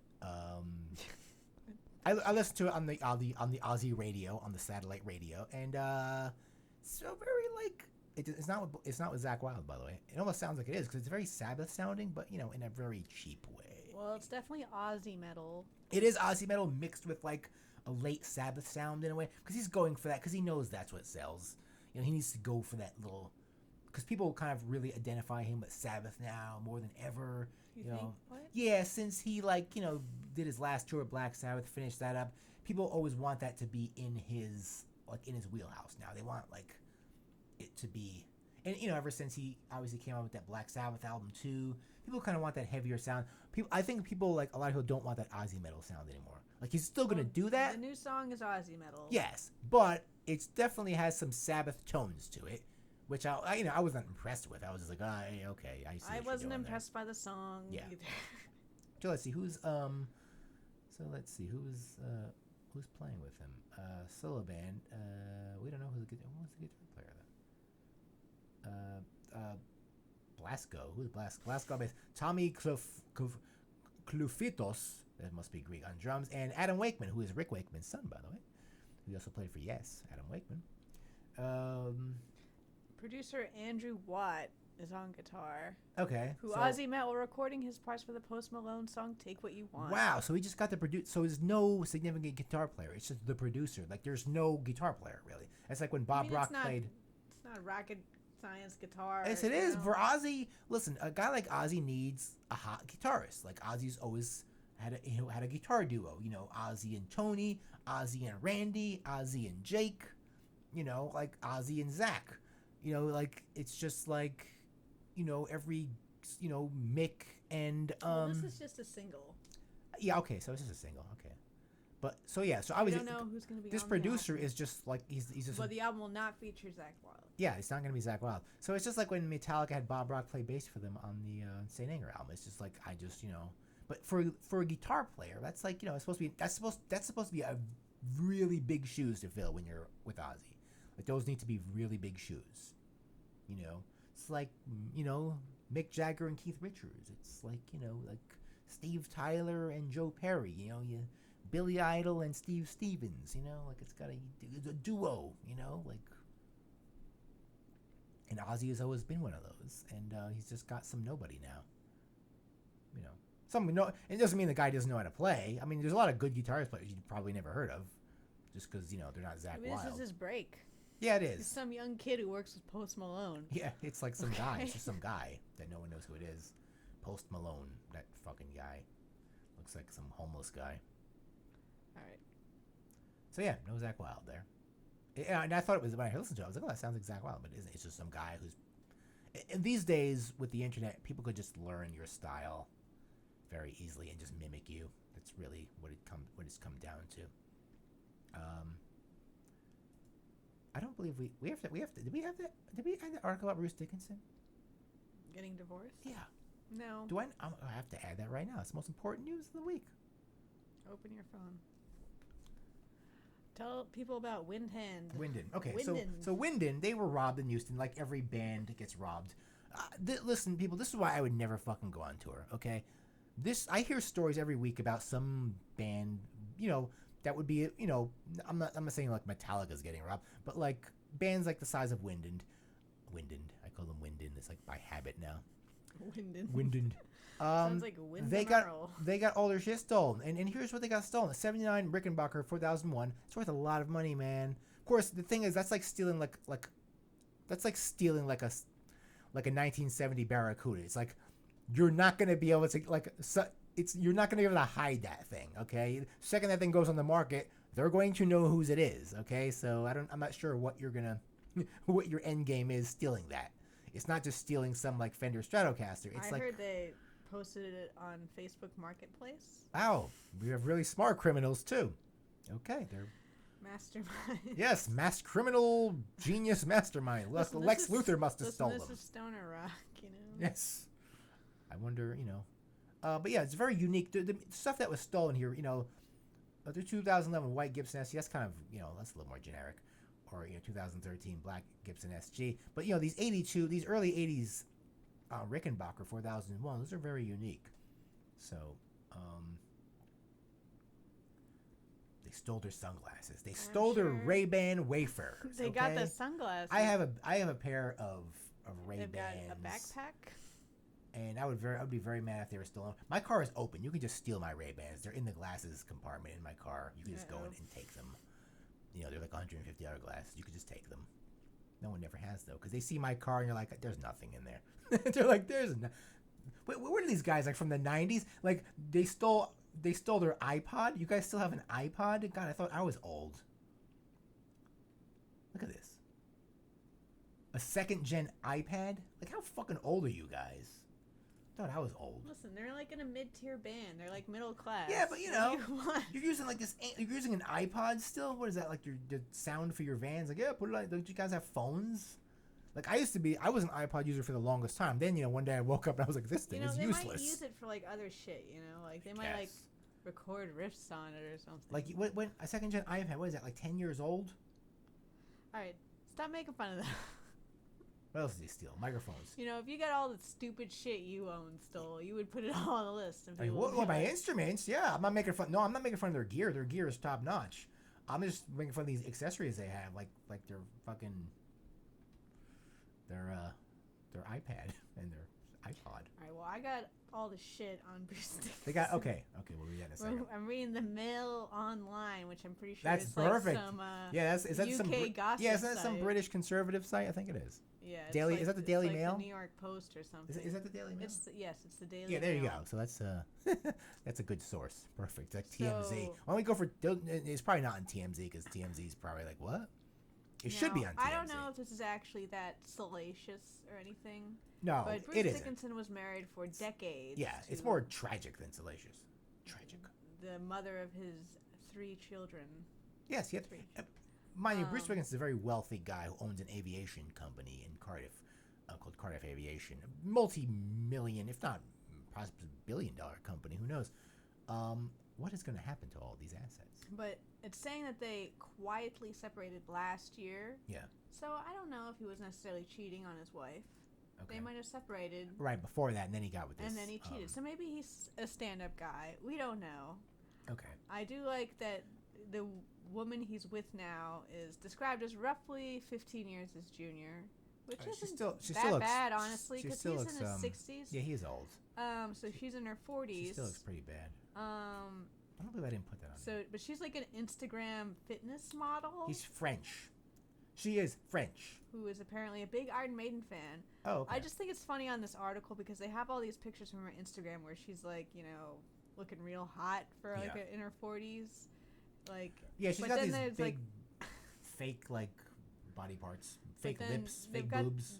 They've got these pictures on the streets, and she just looks like an old lady, and it's like, yeah, well, she's not like a young person. Instagram, it's not real. Yeah, she's an Instagram lady, and she's like the collagen lips, the big fake tits. I mean, she's like this. Like there's this picture of them. They're on the street together. They look like a normal couple. That is not focusing. Sorry. Why can I just call it?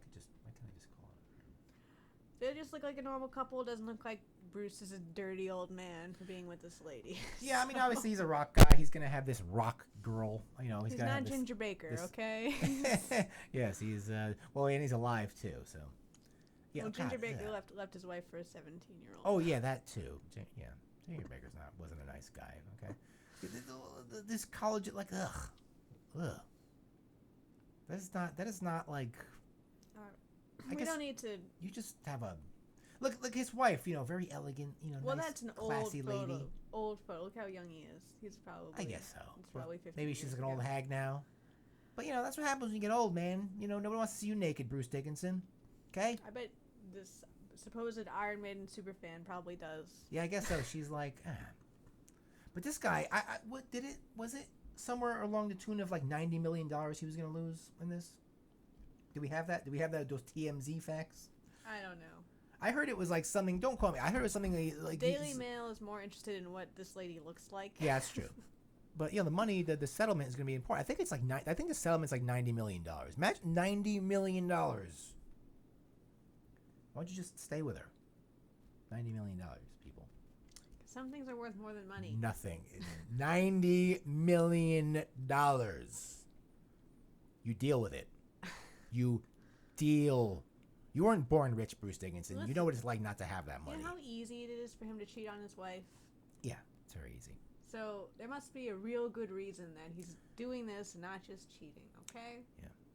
She doesn't look like the kind of woman that's going to give him, like, real love. She doesn't seem like she has... Don't make assumptions.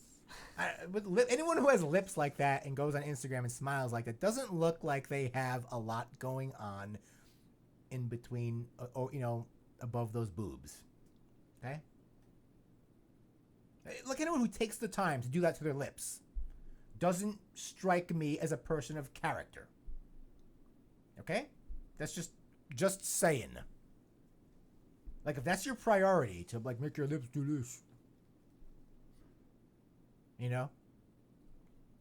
Yeah. She has ultimate duck face. Like, seriously, like, professional duck face. Plastic surgery altered duck face. Okay? So. Maybe me doing that is how we'll make this podcast work. Yeah, maybe, we can, there goes the feed. Yeah, it's What do you mean the feed? There's the news feed. See, I had the different. See, look, I can transition. See, da-da. All right. Da-da. Yeah. Okay, that's amazing. Aha! OBS Studio. I am a producer and a podcaster at the same time. Do we have anything else to talk about? I think that's it. I wanted to briefly rag on Metal Sucks' top 25 albums of the 2010s. Very important. We don't have anything to show, so just. Oh, let's just look at this real quick. So, what's going on here? Well, they polled, not just their staff. They made a big show of everyone they polled, which was a number of musicians in like bands that are important or whatever. Important. Or like they knew they could ask, and a lot of industry people, both on like the production and on like the promotion side, mostly on the promotion side. So they aggregated a shit ton of top 25 lists to produce the ultimate definitive answer. Top 25 albums. And here they are. Of the 2010s. My God. And People it's are not into a great list. People are... Oh, look, Yaba's in there, huh? That's okay. I mean, there's some okay stuff on here. Like that Triptychon album's sure. okay. It's all that 24, though. Should be a little further up, no? Yob is, respectable. They play Judas Priest on there. That's good. They got the Judas Priest Firepower on Glad there. they appreciate I would say that. that's Clever Tech. They don't even in exist contention. anymore, I don't think. Clever Well, Tech. they could still put it on. Clever Tech. But I wanted to focus on the top 10 because Okay. I don't want to talk about everything. Here's the top 10, starting here. Top 10, Dillinger Escape Plan. I What? can appreciate that they're like weird. Are they weird? They can be weird, Yeah. but I don't really like. Didn't they? No, they're not around anymore either, right? Dillinger Escape Plan. No, they're not. Yeah, they're the ones that had that final show. It doesn't matter they're not around. in New York City. They made an album in the 2010s. Yeah. What's next? Rivers of Nihil. Nihil. There's a fucking saxophone solo on that album. Oh.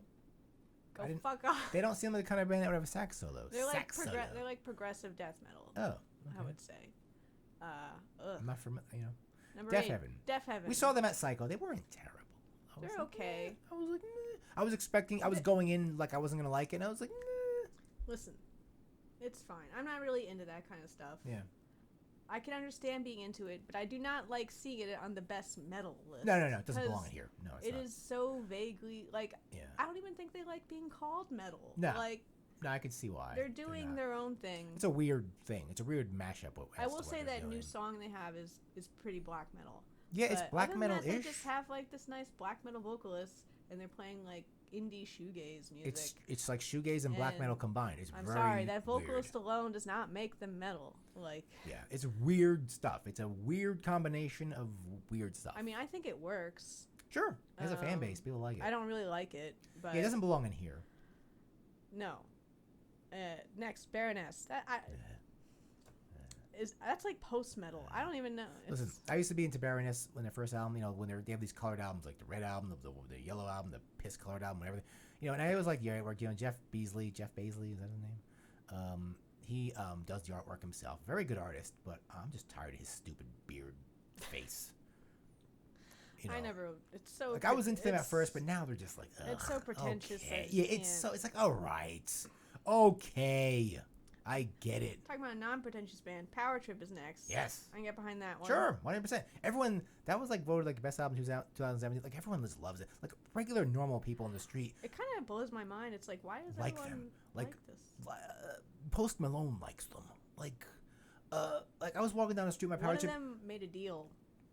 They might have made a deal with Satan or something. Made a deal. Because I was just walking down the street and just some normie kid, I'm wearing the shirt like underneath another shirt. Like it's not even that visible. We were on our way to Municipal Waste. Yeah. And he was going back to Jersey. He wasn't even going to the Waste show. And he was like, And Power he's like, Trip. and then on the way back, the same thing happened as I was going into the same path station, and the kid's like, Power Trip. And I was like, what? Like, and they were not like metal guys. They were just like normal dudes on the street that were like, whoa, Power Trip. Like, is Power Trip on the radio or something? Like that they're in top 10 radio? And they don't have a sellout sound. Like, I don't, Did they do something with Post Malone? They must have. They must have done something with Post Malone. I don't know. I think They I would must have heard have. about that. Anyway, next, Ghost. Ghost. First album. I'm fine with that. Yeah, the Proud of album that. was, I was like, whoa, that was really good. But, then I realized where it was going. But Next, Deftones. Deftones, okay. I don't, not, okay, yeah. Really? Best metal of the fucking decade? Yeah. Oh Okay, my if god. you say so. Next, Behemoth. Ugh. Now, I gave a listen to some of the stuff Ex-Lords. I'd never listened to before, which Yeah. includes this Behemoth album. Behemoth. I don't like Behemoth, Yeah. but I actually thought this was more Nurgle enjoyable than some of the other stuff. on Nurgle here. is the ultimate brutal death lord. He's so brutal. He tears up Bibles. I'm so brutal. Anyway, next was Carcass. Carcass. I didn't- yeah. Interesting choice. Surgical Steel, 2013. Okay. It's fine. I'm sure they played some songs from that, and we saw them. I'm sure they did. I think they played a lot of I songs didn't, from it. I listened to them in the 90s. I'm not too familiar with their It's fine. It's more recent like stuff. death metal, I would say. Now Yeah, as than opposed to grindcore where they started. Yeah, fair enough. I don't know about number 2 album of the decade, but it's fine. Yeah. We could consider it, I think, in the top 25. And number 1 is Gojira. Goji, what fake number one? Morbid Angel. How'd they get in here? I don't know. I'm sure it's that's really Morbid bad. Angel without David Vincent, obviously. That's what their other singer. We listened to it a little bit on the last Yeah, episode. And yeah. it was They have a singer really, that truly they would bad. kind of. He's basically their other singer. He's kind of original. The guy sing. He just isn't David Vincent, but he's been in the band for a long time. But okay. His So number one album of the decade is a Gojira album. Gojira, environmental, as we call it. We have to make an episode environmental. We got to find a whole bunch of bands that meet that requirement. Gojira, of course, is the ultimate environmental band.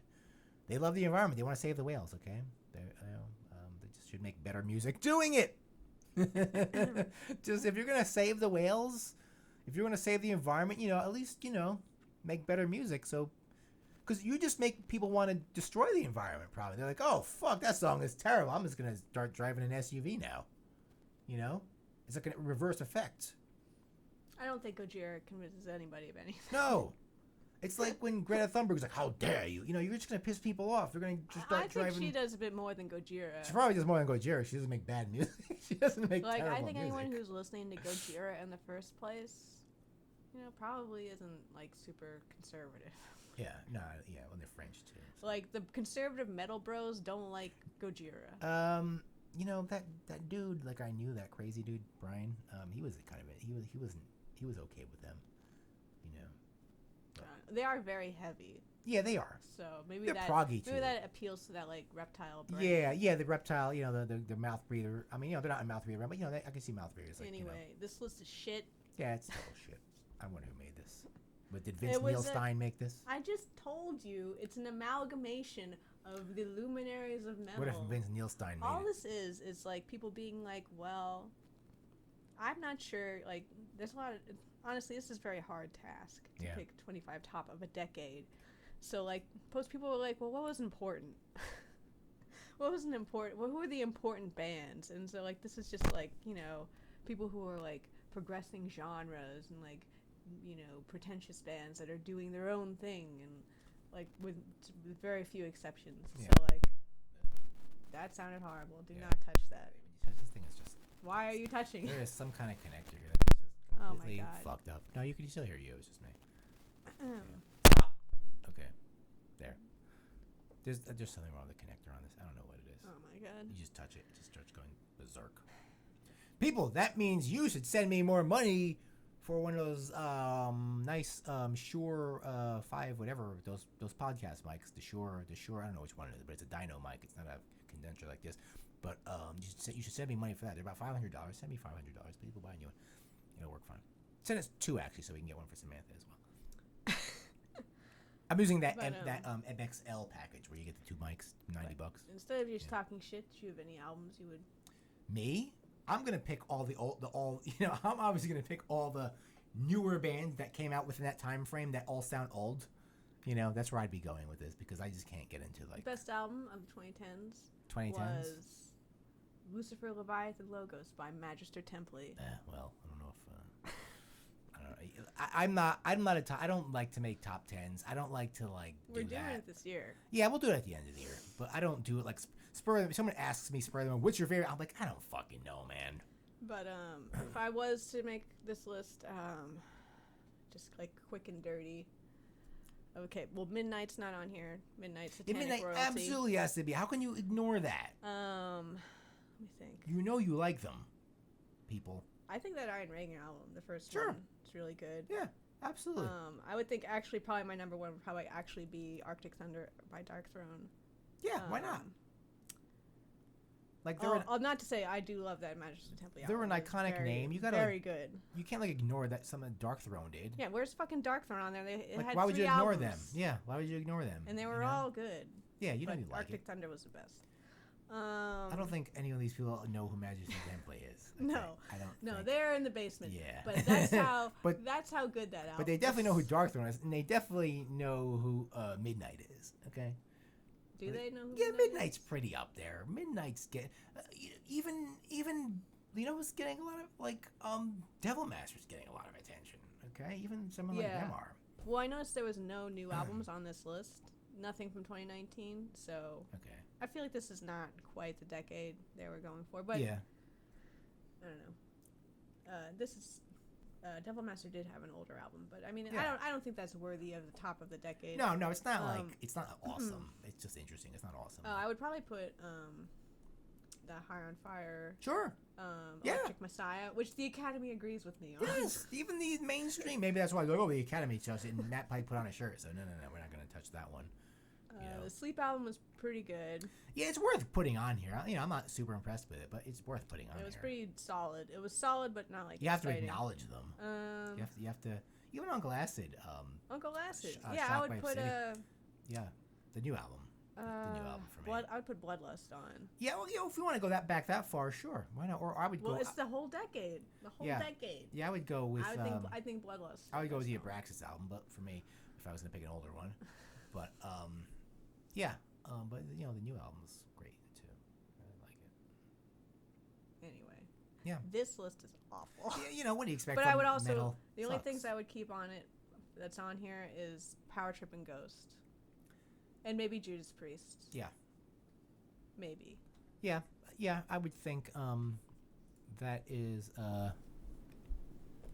yeah, I'm glad they acknowledged Judas Priest, because usually when Judas Priest comes out new album, they're usually terrible.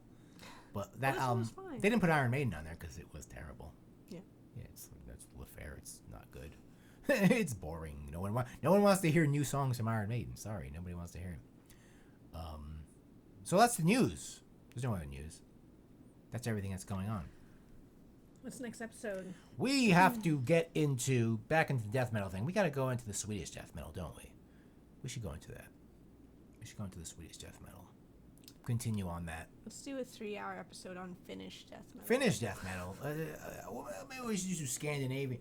Or get all Scandinavian. Yeah, I was try to do that. Get them all, because is there enough Swedish bands? Probably. I don't know. There probably is. I know Entombed. We're gonna have to learn. I'm gonna have to learn about this. Yeah, I'm not too I know a couple of these bands, and it's definitely a thing in Sweden. Obviously, it's a scene worth talking about for sure. But obviously, if it's a playlist episode, we can't make a video because you cannot put that on YouTube. You will get not demonetized, because I'm not I'm not even close to monetized. But you'll shut your video off. They'll just ban it. So Is that true? yeah. No, it's happened before. Lots of people play music. No. If you and their stuff is up. When I was doing Monster Closet, I put a Slayer song in there. They were just like boom. They killed it. They killed that video. No one could know it. I was like, hey, did you share your video? People were like, no, because it was gone. It was shadow banned.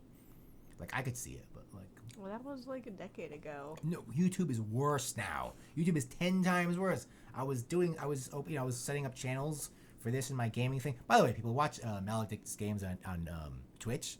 Twitch.com/Maledictus Games. Watch me play games, and on YouTube too. We have a YouTube channel, same name. But yeah, watch me play games. I'm streaming video games now, so check that out. But no, I was certain things I was doing with YouTube that I used to be able to do, and I was like, why can't I do this anymore? I looked up, it's you can't do that anymore. They took that feature away. You can't put links on your YouTube channel. You can't put links on your picture anymore.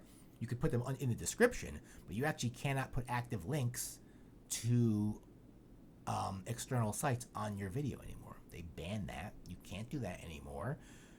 With their video editing, you can't combine videos anymore. There's a whole bunch of stupid shit that they just took away for no reason. And and obviously the copyright thing is being super, basically what people are doing is they're reporting you, people who own the content are reporting you, and no, it's auto detected. No, that's a different thing. But obviously with music, it's going to be auto detected. But if you use someone's video, obviously you can't auto detect that. So a lot of people, if you're a channel with obviously more subscribers, it's happening like crazy. If you use other people's content, they're flagging you. It's happening a lot. So there's a lot of that. YouTube is just this fucking cesspool. Are you done? Yeah. It's going to get worse. Let's end this. Let's end this, people. Thanks again for listening. Be sure to follow us on social media, including Twitter @hereliesmetal. Do we ever post anything? I hate Twitter. I will never post anything. I don't like it. What does it even do? Who cares? I don't care. Twitter is a pit. I don't care what you're saying on Twitter. You're not important. I don't care. I'm not important. You're not important. No one cares. Facebook, Hereliesmetal. Instagram, at Metalize here. And shoot me a email at hereliesmetal@gmail.com. Also, there's a new email address called hereliesdictus. I had to make a new thing to set up the channel. So email address, hereliesdictus. Hereliesdictus. You'll email me there too. But, email me. Not email that. Hereliesdictus. And be sure to subscribe to Here Lies Metal on iTunes, Stitcher, and now, YouTube. If you watch our videos, subscribe, comment down below, and hit the bell to see when we new, like they all say, hit the bell to make new. Boomer. Okay, Boomer. We're also on Google Play and Stitcher and Spotify. Don't forget to rate us on iTunes. Even if you hate us, this podcast. It's great. This is my passion, bringing you to listen series. Support this, but we're not doing Patreon anymore. I have that set for my gaming stuff. Don't give the Here Lies Metal podcast to me. Give me it through my gaming thing, and I will channel it. I will illegally funnel it through the banks and the Swiss bank account, and it will come to Here Lies Metal eventually. Yeah, you can put videos on Patreon. Oh really? Oh yeah, you could. Yeah, you could. Well, you could do different tiers. Pay you. I don't see that. For some reason, you like to pay people that play Hearthstone or something. Oh, you don't, but some people do. You're more practical, you're wiser. But there are some people who obviously don't need money in their pockets. And will give someone $420 for no reason. Because they think it's funny. I'm never letting that down. I saw that. I was like, the world ended. I was like, what was it? I give up. I was like, let the asteroid hit the Earth right now. We're living in the end of history. It is. There are people giving away $420 to think it's funny. You only get paid $420. You think it's funny? Send it. No, not here. But send it. Send it to my, I can't say name. Do this. Patreon, / Maledictus Games. Send it there. Do it.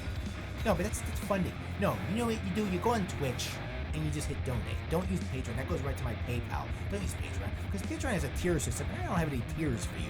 Like, I don't have any rewards to give you right now. Like, I guess if this thing takes off, I'll make merch and stuff and just buy that separately. But yeah, there's no... Patreon isn't really a good... I realize isn't really a good platform. Why the tiers? Just send me money. And I'll take this game. I'll be playing. Just hit... Begging is over. You listen. I used to be too proud. I was like, you can't do that. You can't ask me for it. But every fucking grifter out there is just doing it, and people are giving them money. So just people make a career out of it. Yeah. So look at me.